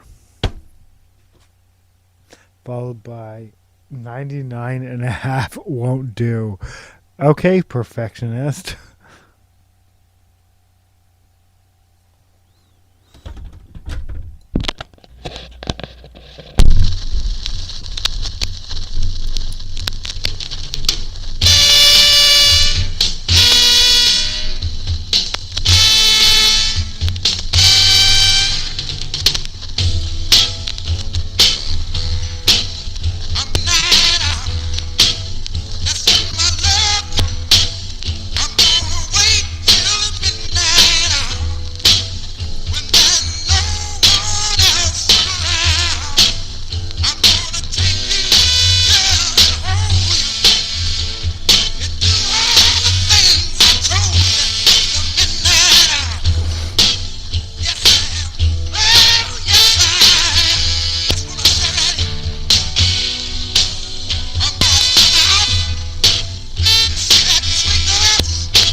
That doesn't sound good at all. It's all scratchy, but we'll get there.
Well, actually,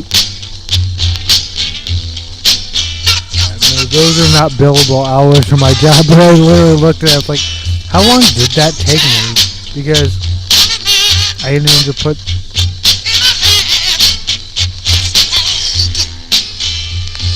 There's 99.5 Just Won't Do by Wilson Pickett.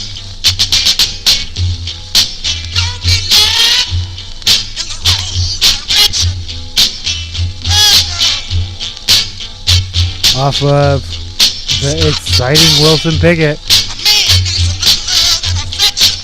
A little, wait, what? 11, wait, what? Rhymes with...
That sounds a lot like perfectionism. Work on that. Like it doesn't. It never has to be. Like.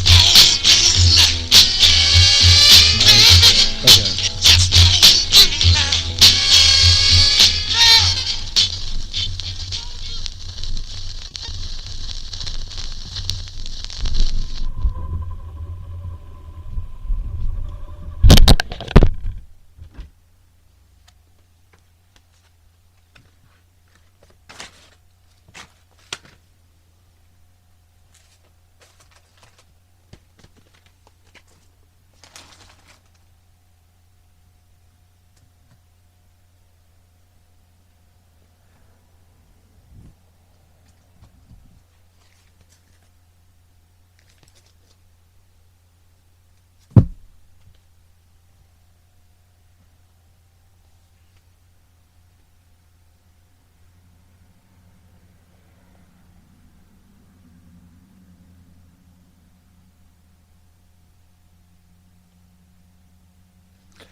This is Only the Good Die Young.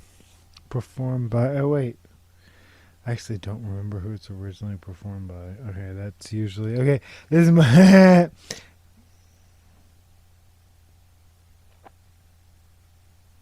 This is Mother and Child Reunion.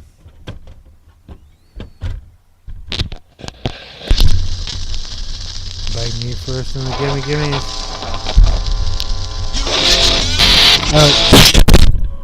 That was Rip Girl, obviously, and I'm on the wrong side, and I know how to fix that really quickly, because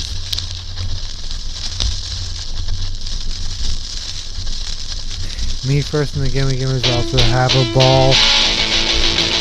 They're now called Spike and the Gimme Gimmes, because Fat Mike has left the band, and Fat Mike is not bitter about that, it's all good.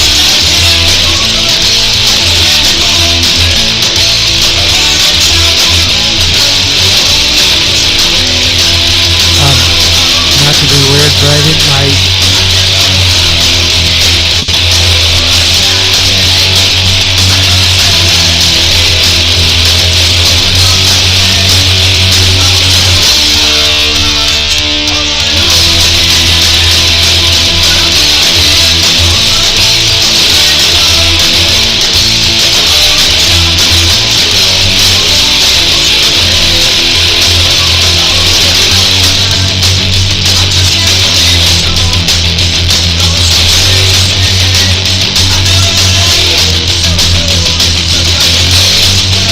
was talking about job shit. I know that me. We're planning less in-person stuff, but making them more meaningful, and I'm 100% excited about that.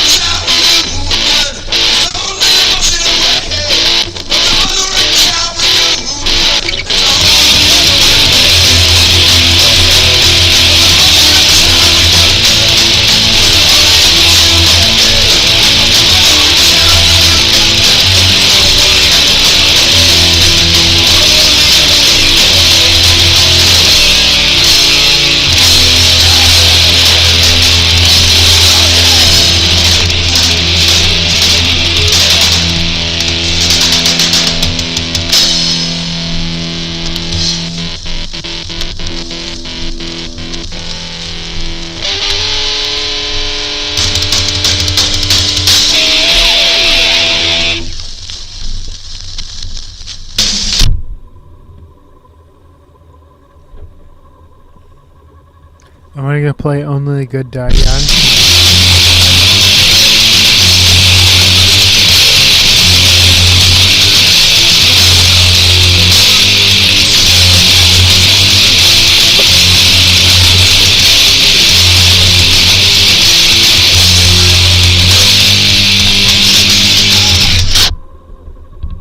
No, because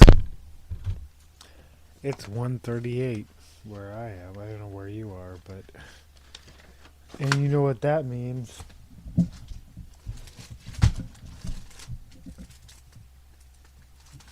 That means I shouldn't be broadcasting. But here I am, and we're going to play some Misfits. And if I miss it...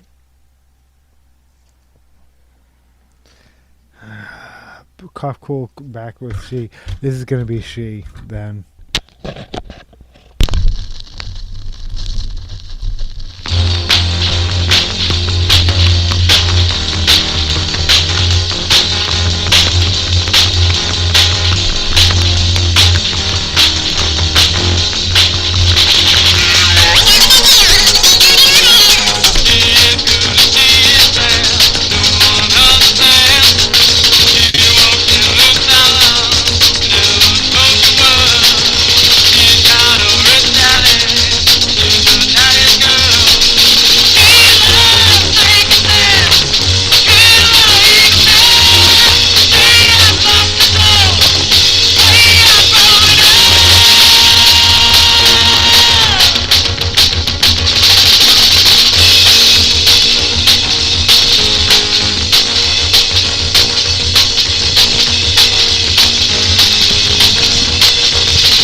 I got deep into it like a...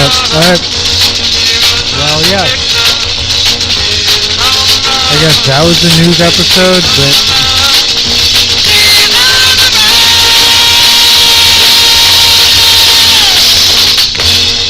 I got deep into Terra, but...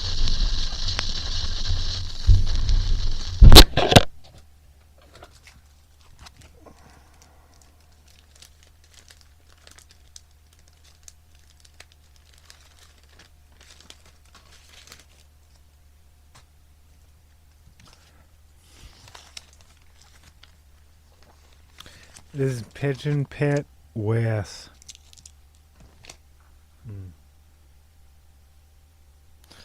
Tether. Yeah, I'm gonna go with Tether.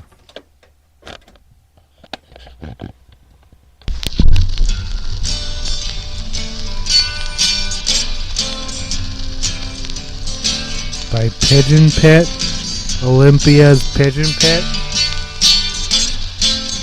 People talking a lot about flags recently.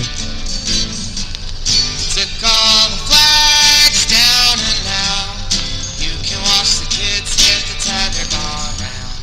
Took all the flags down and now gonna find me a hill and just lay on down.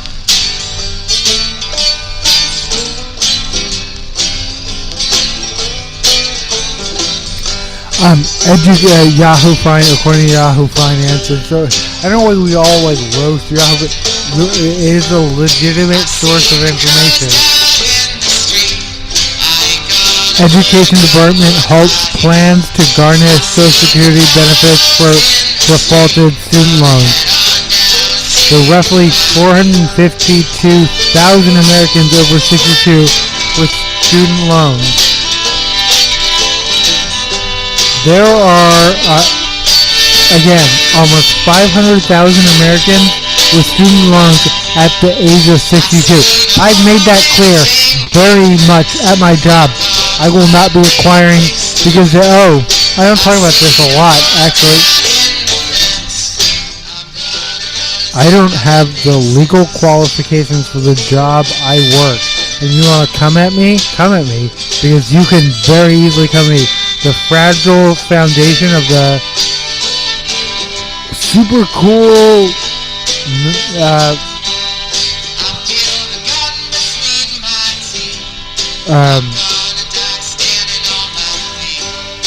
the super cool non-profit that I work at.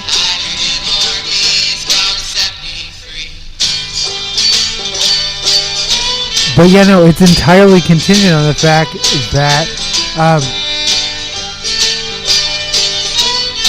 I keep my job, obviously, and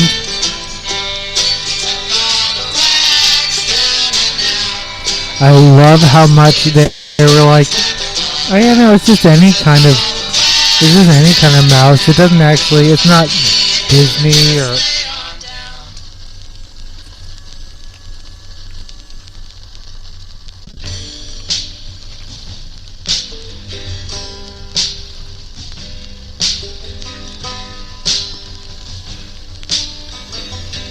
Oh.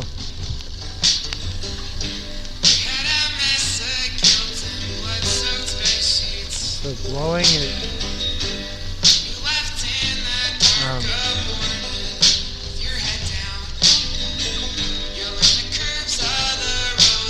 I love how much. Speaking of my job, I wish I had grabbed as we were recycling everything. So wait, that package that showed it actually looked like the Chuck E. Cheese mouse. They were trying to imply this is not Disney related. If I showed up at Disney, I want to take this to Disney now. And again, like I said, I like how it gives it all like a kind of like.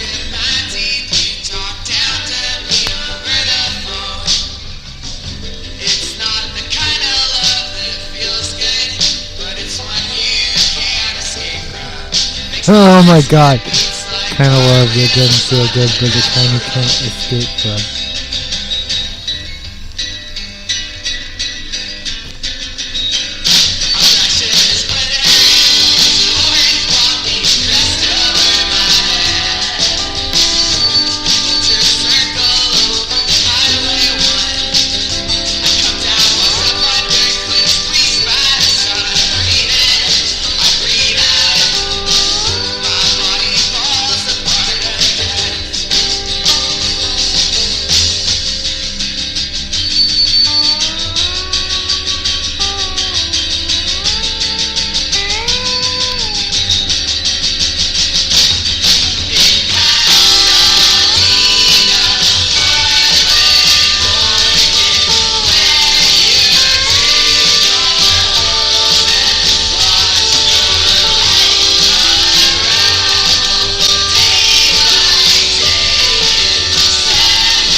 Oh, that's interesting. I don't actually have my black line of all the times to not have my black line on.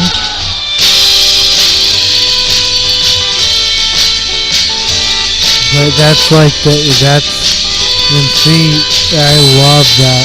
It's like trap me in a bubble of this makes it a Superman 30 for sure.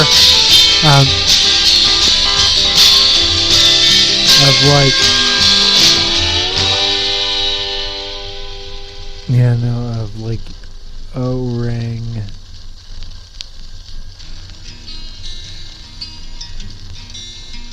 Holy shit. It just keeps building the bubbles, but it's not. Okay. I'm actually not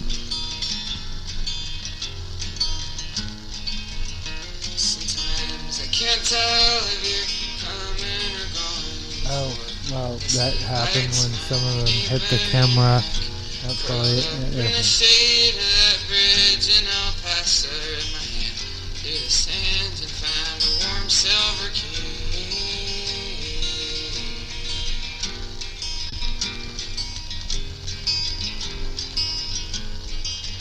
And you think about dogs back home holding roses in the bag, and a brain that won't let you alone. Watch your chest rise and fall, tiny sobs by the highway where the days stretch out empty and the nights get so cold.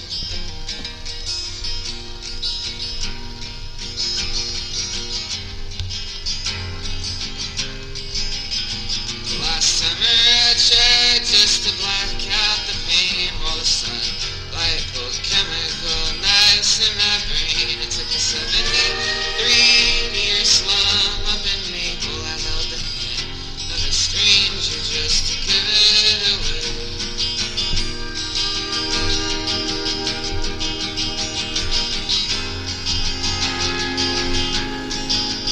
Pull my knees to my chest, push my face to the floor, throw the weight of your body in my bedroom door. I climb out of the window and No, I understand. Okay, I need what this needs is some kind of like anti-bubble. Like, what chemical is anti-bubble, and what can I put that on the outside? 'Cause open arms interlaced, who I am starts to blur, fall asleep with our mutual destructions assured. A fist full of shrooms, drive my car up the coast on. but seriously, why does Pigeon Pit and Elon Musk consume the same drugs? That doesn't feel right.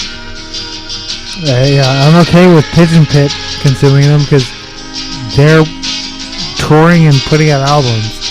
But you're okay with the people who...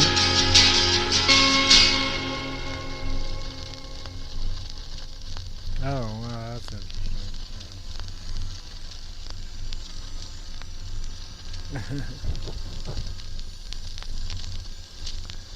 Oh my gosh, okay.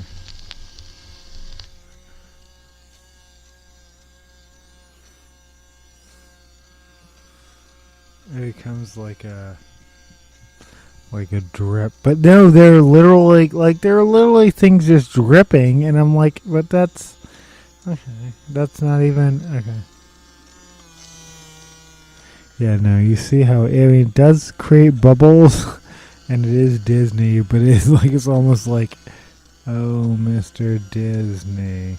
I'm actually, me too.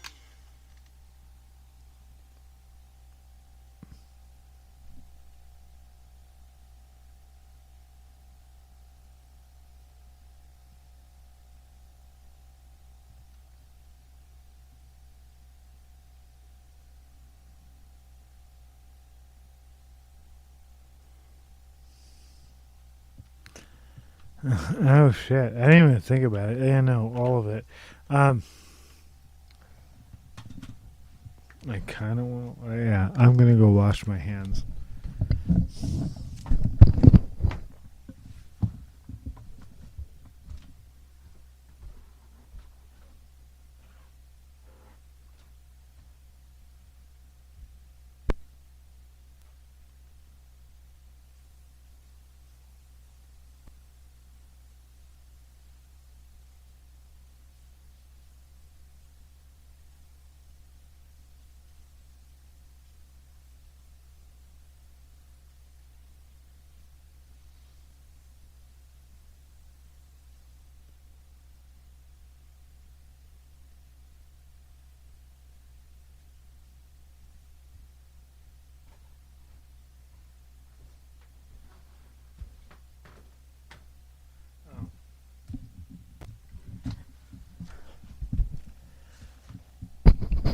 Thanks for listening. Thanks for watching.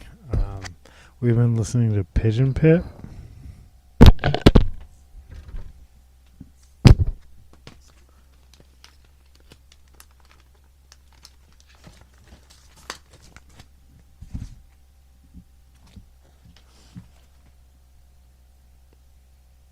This is Grover Washington Jr. with Inner City Blues off of Inner City Blues. I feel like I played this. No, I probably played Ain't No Sunshine. Right? Yeah, no, okay. Oh. Followed by Georgia on My Mind. If you love that song, that's probably coming up. We'll see.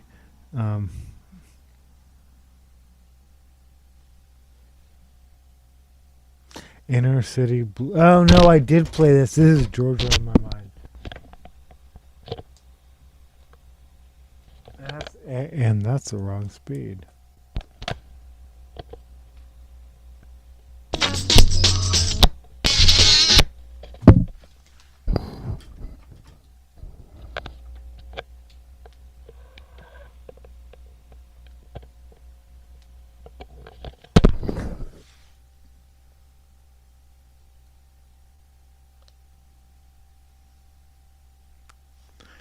Oh, interesting. Oh, interesting. Okay.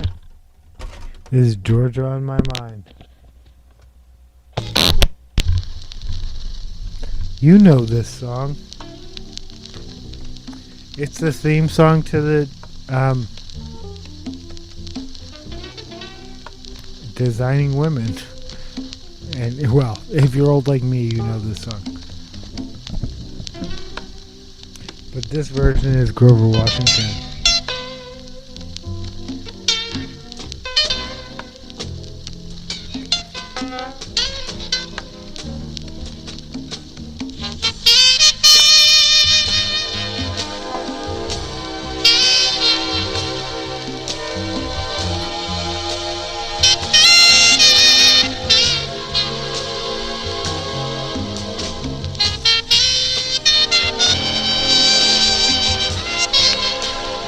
Hi, boo. Come up. Yeah, no, jump up.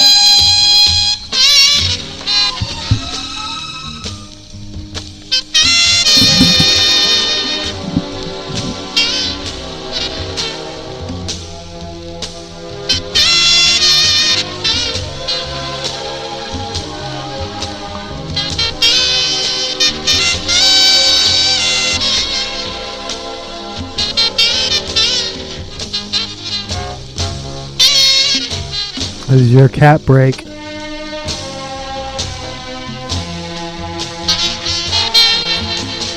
you don't have a cat in your life, that's your choice and or problem. I'm now realizing the 50-50. Every single time a cat bites me, I have a 50-50% chance of ending up in the hospital. Is that true? Cause I love y'all, but y'all bite me all the time. Y'all are a bunch of bitey bitersons who, yeah, no, she is clawing me right now. Every time they claw into your skin, you have a 10 to 15% chance you're doing it right now. I can feel it. She's not digging in, but she's like, is this the dig-in spot? It is not. You're gonna have to go somewhere else for that. You know that. She's like, she actually knows. That's the interesting thing, though. I'm like, but those of us who have cats, why are those statistics so shocking? That, again, 40 to 50% of cat bites and 10 to 15% of cat, she's licking me right now, 10 to 15% of cat scratches end up in hospitalization. Why are those numbers so high? Because they're cutie booties who trick us into thinking you just scratch and bite me whenever, and I don't care, whatever. But, yeah, no, okay, yeah, no, okay, yeah, no, the more I do this, the more, why are you extracting claws? I'm petting you. Why are you scratching me? You're scratching me right now. Karma, I love you. U.S. Yeah, I know.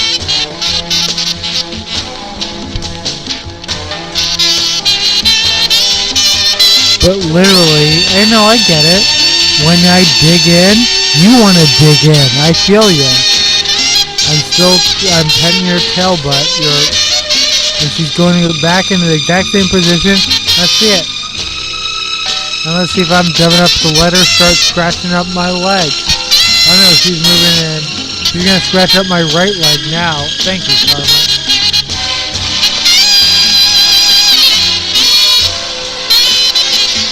Yes.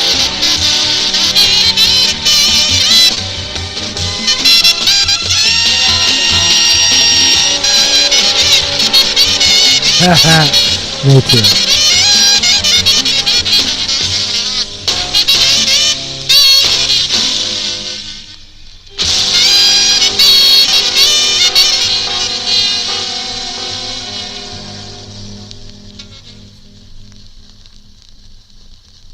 That's a nice record.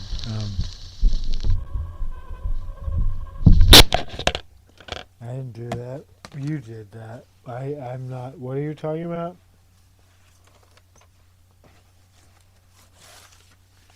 Oh, that's interesting.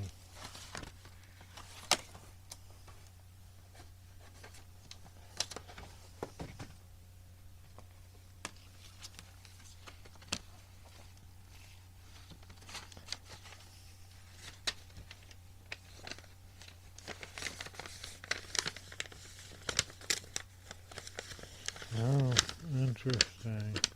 Oh, interesting. Yeah, well, whatever.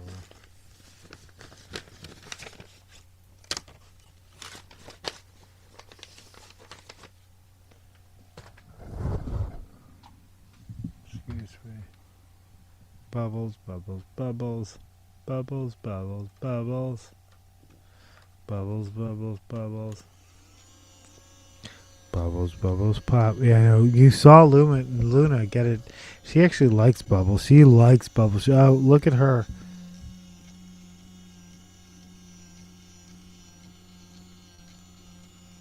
You get them on the floor, though. I can do this more like, yeah, no. We're not doing chasing bubbles. Tiny bubbles. There's something I need to figure out.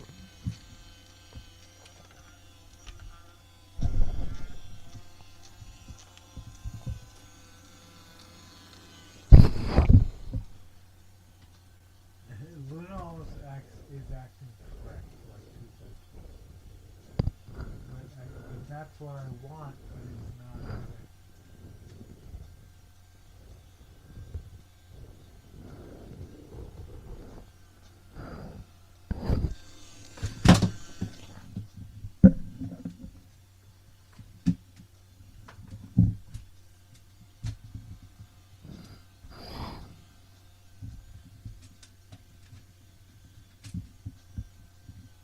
Thanks for listening.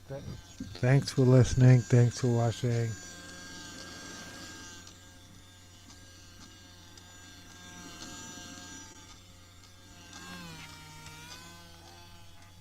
Right.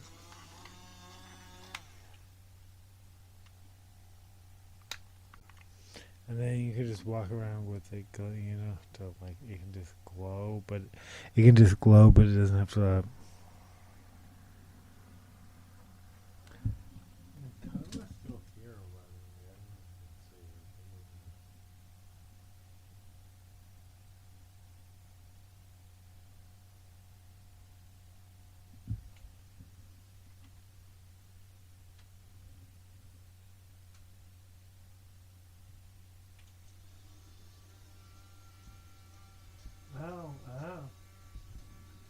Oh, it says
Hi, Duke. You can go. Hi, Duke.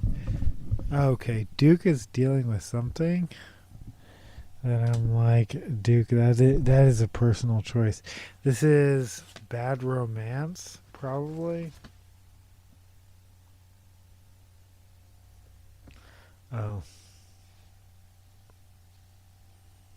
This is the Fame Glam As You remix, possibly followed by Bad Romance.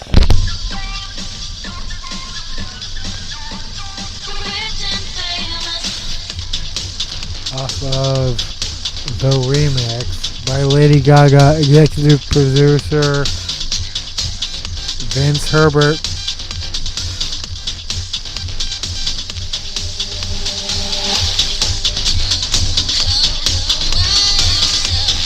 If you don't know who Vince Herbert is, you should look up his family values. I'll just put it that way.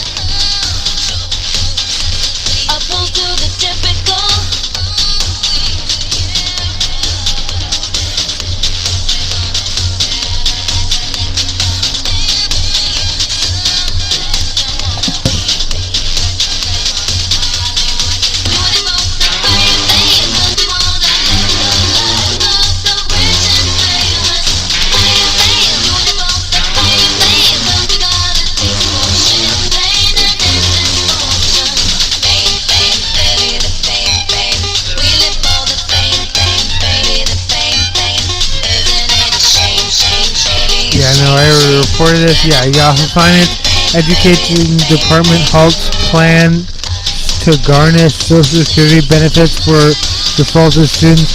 Roughly 500,000 Americans over 62 with student loans. So first of all, that. Almost 500,000 Americans with student loans at 62 years of age. The fact that those aren't just, and I'm not announcing, sadly, those have been waived. Come on. You've dedicated your life. You've worked in whatever field or industry. You've done your duty. You're not going to pay student loans. That being said, I happen to work in the one industry where it is currently the lowest you can get paid, not just initially, but over the trajectory of your entire career.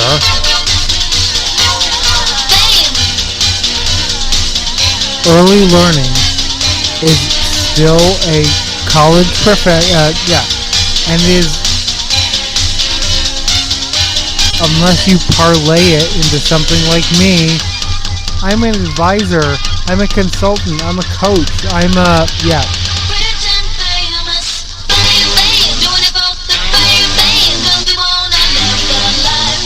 But yeah, no, if you're just,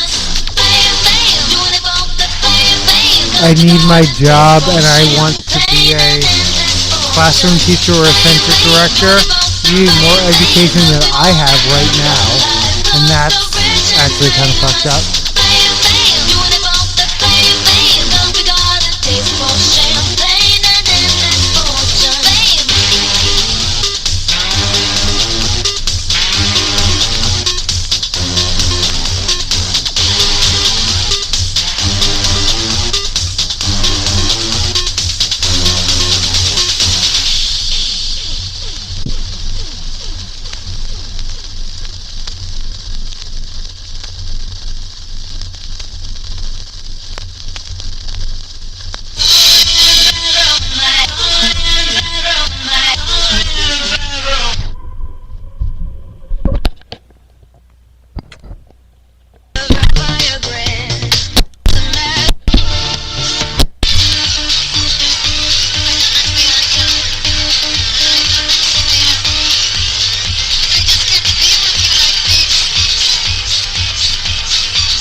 Oh yeah, she's digging with flies now.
Are we gonna play Britney tonight? Maybe.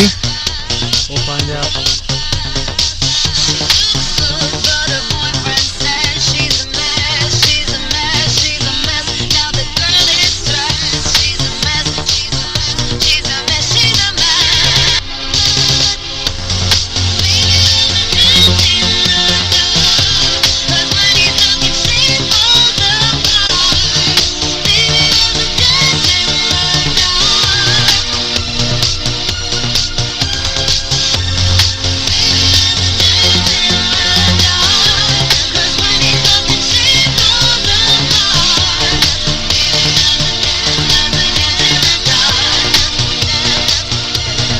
Are we playing Lenny Bruce? Like, what are we doing here?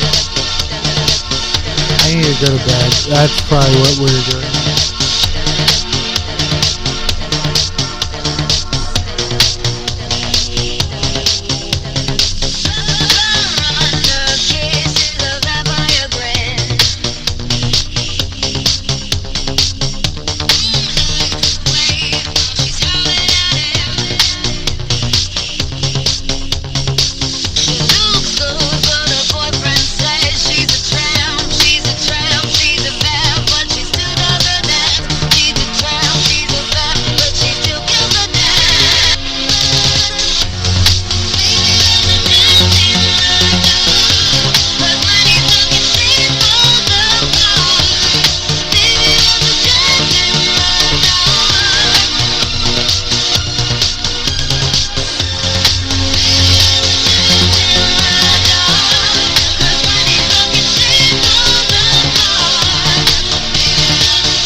Featuring Karma, my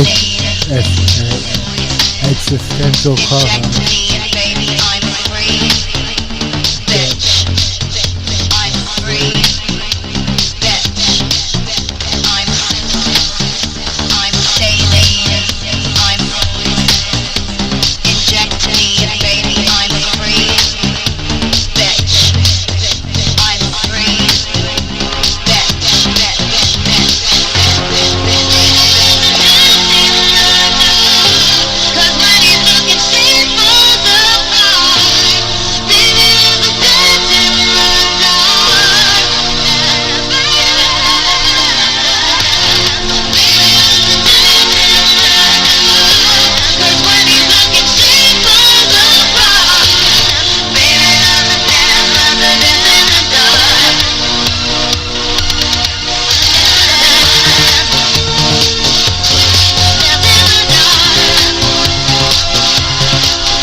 Dance in the Dark,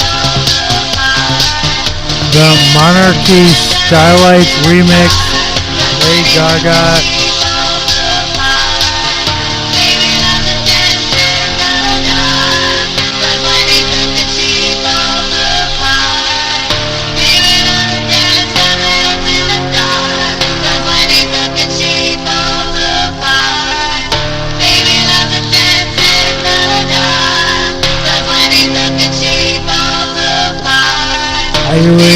I owe you a Neurosis song and a Britney Spears song. I wear the t-shirts, but then I don't always, yeah. She loved to dance in the dark. She loved to dance, she loved to dance. She loved to dance, she loved to dance in the dark. Boopity boop boop. Boopity boop boop. Baby, let it dance in the dark. And when you move and she falls apart. Baby loves to dance in the dark. She loves to dance in the dark. This is the darkness with I believe in the thing called love.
I believe in a thing called love, performed by the darkness.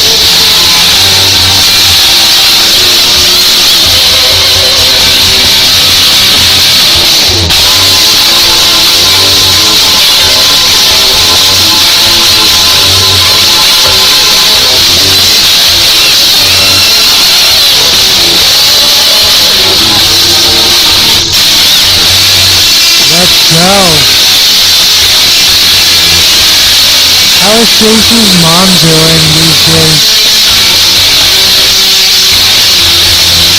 You jump down, you can.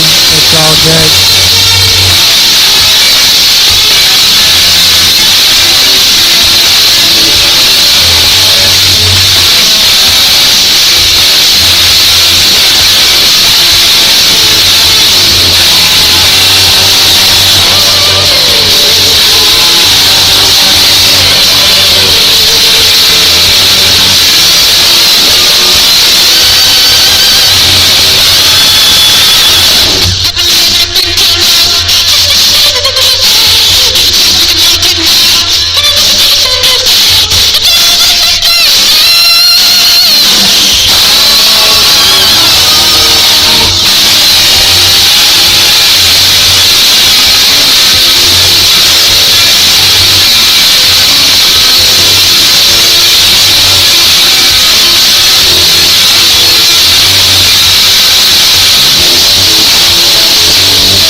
Love is the only feeling, also by the darkness.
You good, Karma?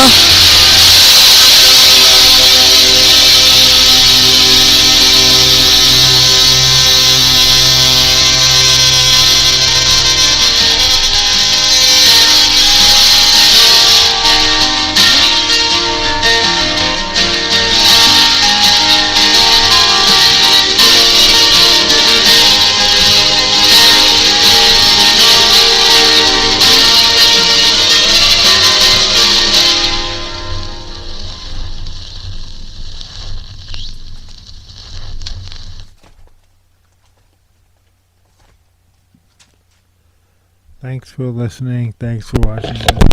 This has to be an episode. I don't know even if you even know what you're watching. Yeah, Karma, that's you.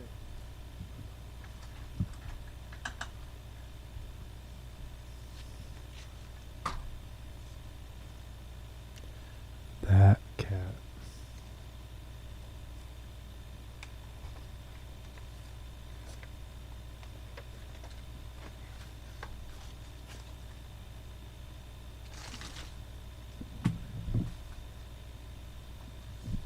This is I Am Not a Juvenile Delinquent by Frankie Lyman and the Teenagers.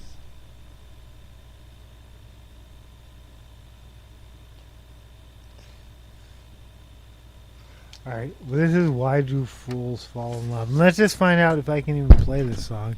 This is a song you know them for, and then, yeah, no. I'm going to play that tail end of it either way, whether I meant to or not, so I may as well just acknowledge that. I'm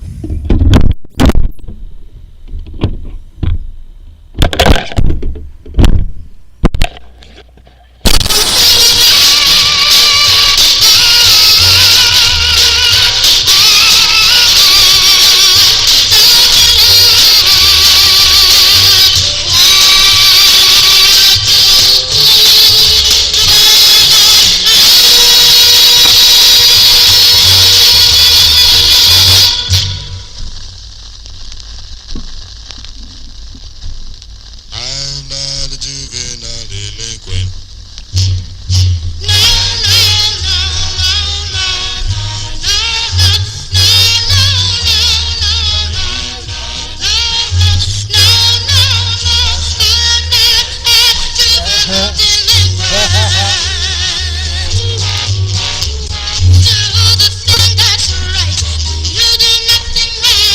Karma's gone. Karma out.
This is Frankie Lyman and the Teenagers with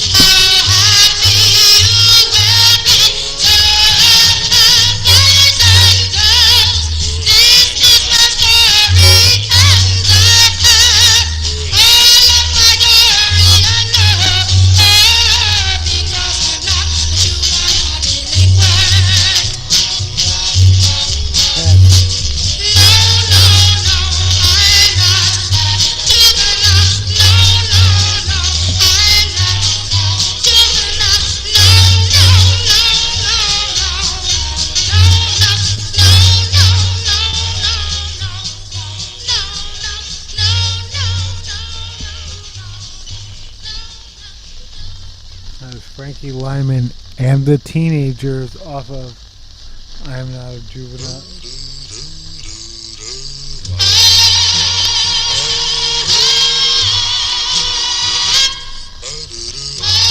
This is Paper Castle. I'm going to play it out just because it's such a good song.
Army claiming to pull the bubble.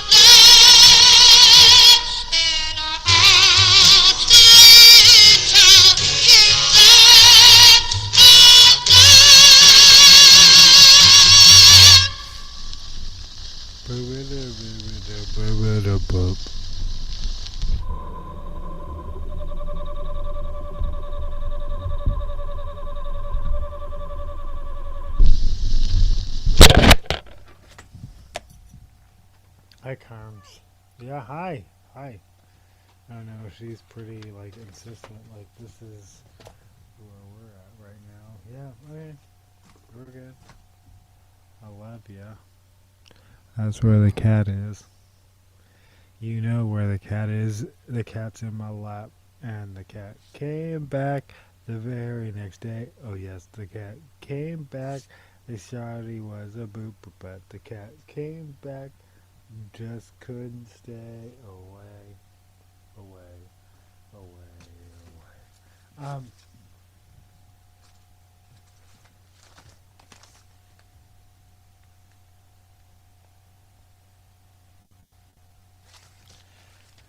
This is Me Me Me by Cerebro. I just love this song so much.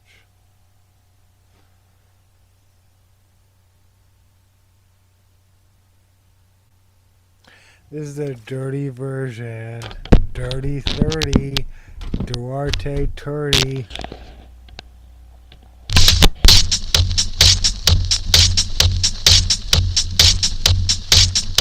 Of Ultimix 201.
Thanks for listening. Thanks for watching. This is this has to be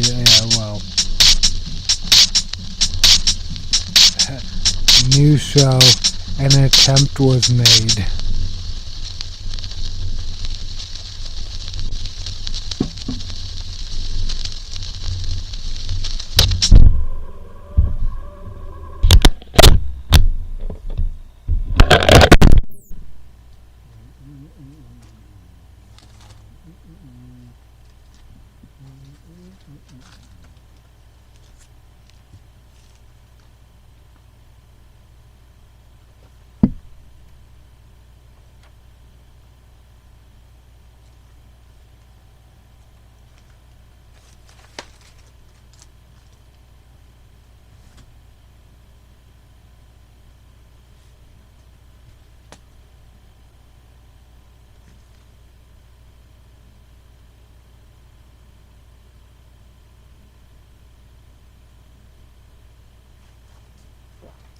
Is All Out of Love by Air Supply.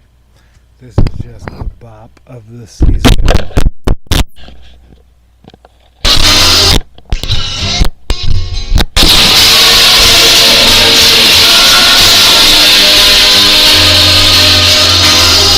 Off of Now It's Right called Yacht Rock 2.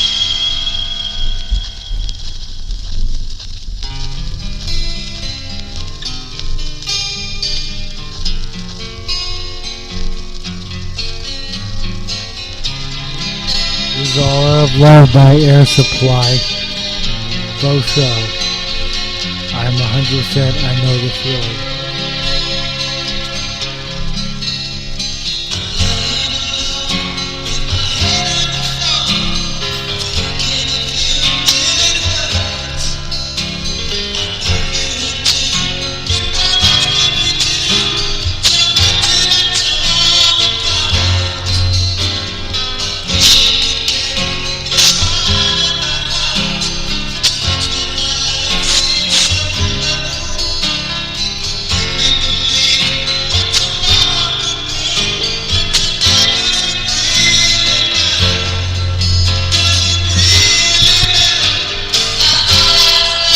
Still here. No, she's not.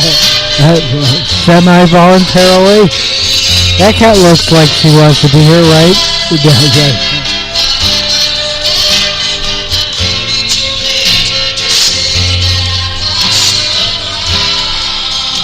She's not jumping out of my lap. Okay, I guess we're good.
my god.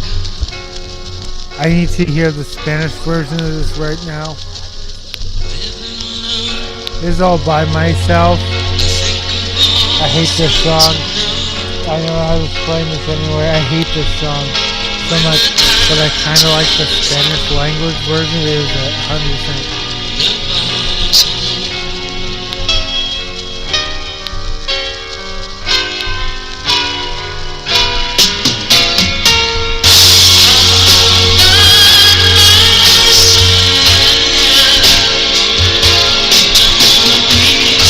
I wanna be.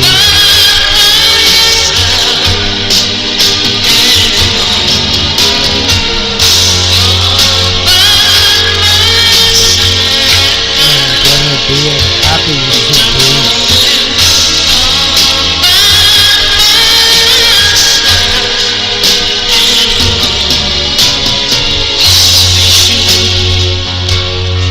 Sometimes I feel so insecure. Love so distant and obscure. Remains the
You know you did, you know you did, you know you did. What are we talking about?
Thanks for listening. Thanks for watching.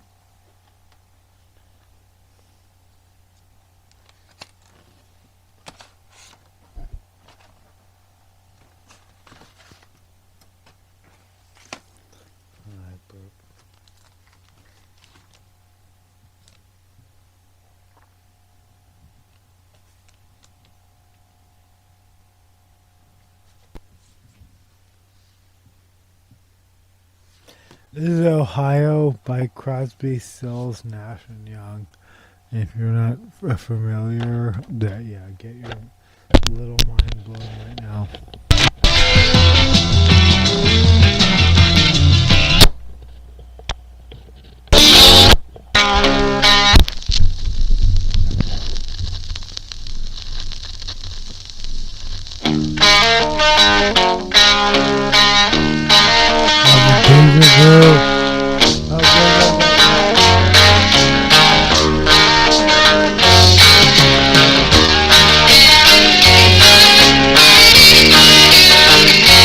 Cat show.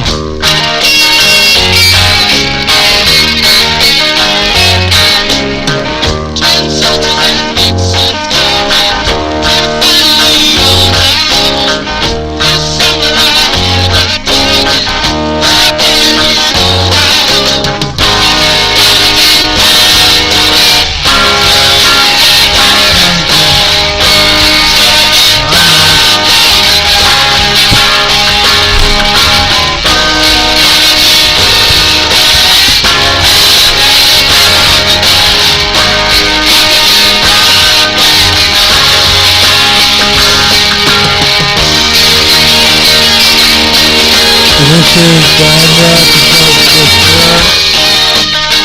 Thank you for listening.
Thanks for listening. Thanks for watching. I'm putting a note. The cost of freedom buried in the ground. Now the earth will swallow you. Lay your body down. Find the cost.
for listening. Thanks for watching.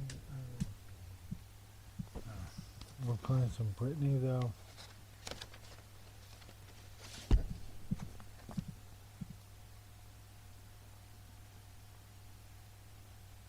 I know. Whatever this is, it's Britney. Hey, Britney.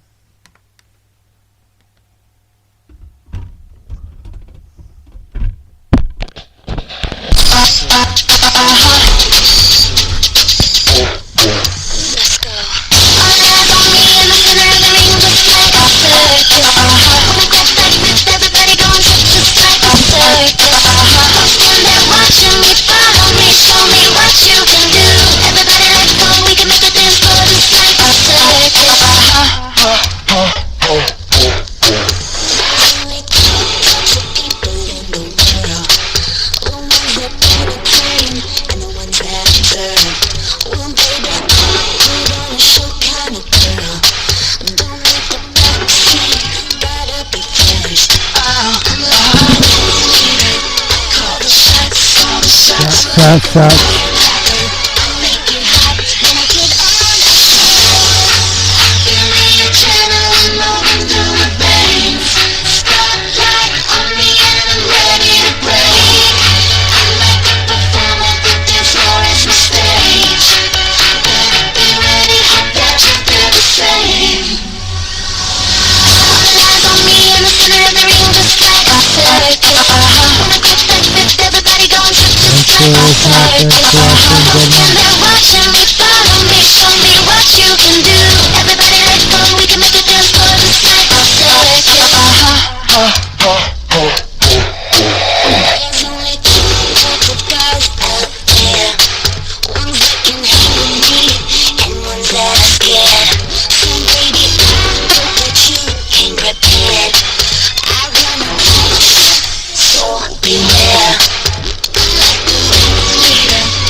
Good night.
So bad, I'm gonna bed.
Boop boop.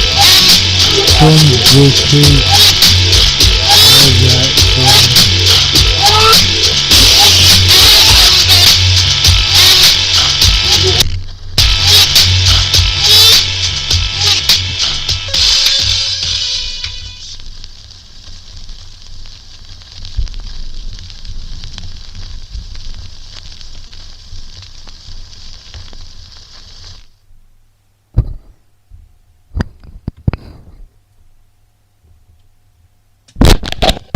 Thank you so much. I'm going to bed. I'm Nicki Minaj. For real.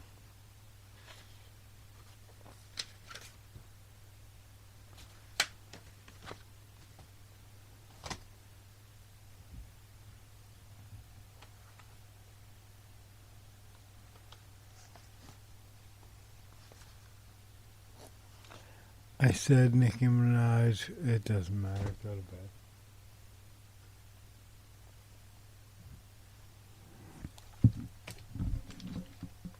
Thank you for watching. Thank you for listening. Good night.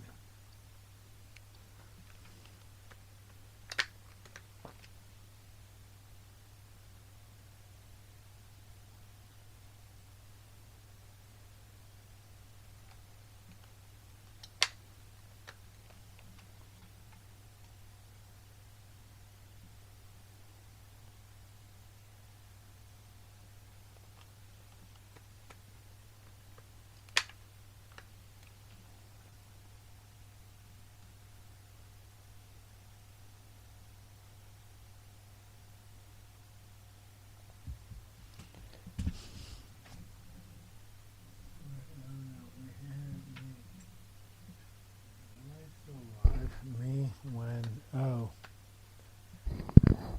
the end of the episode.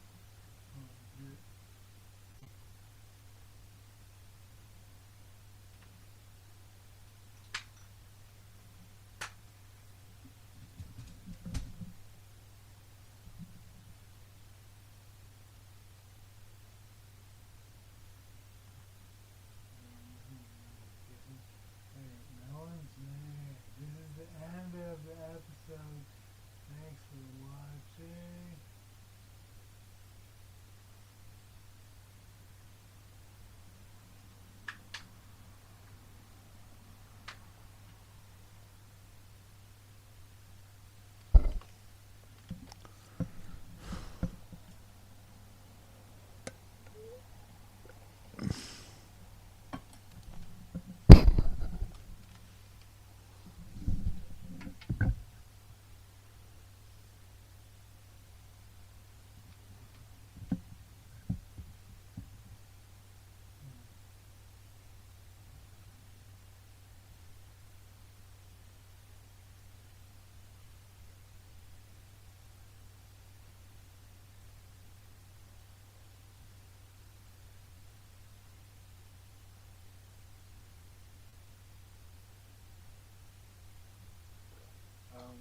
Wait, we're not still live. That's interesting. Going to bed. Thanks. Yeah, okay. Anyway.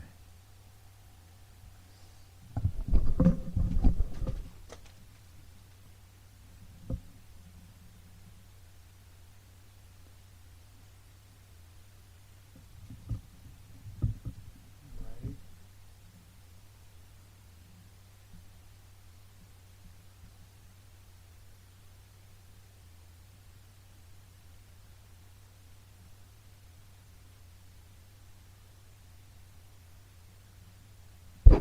Thanks for watching. Thanks for everything. Thanks for being the end of stuff.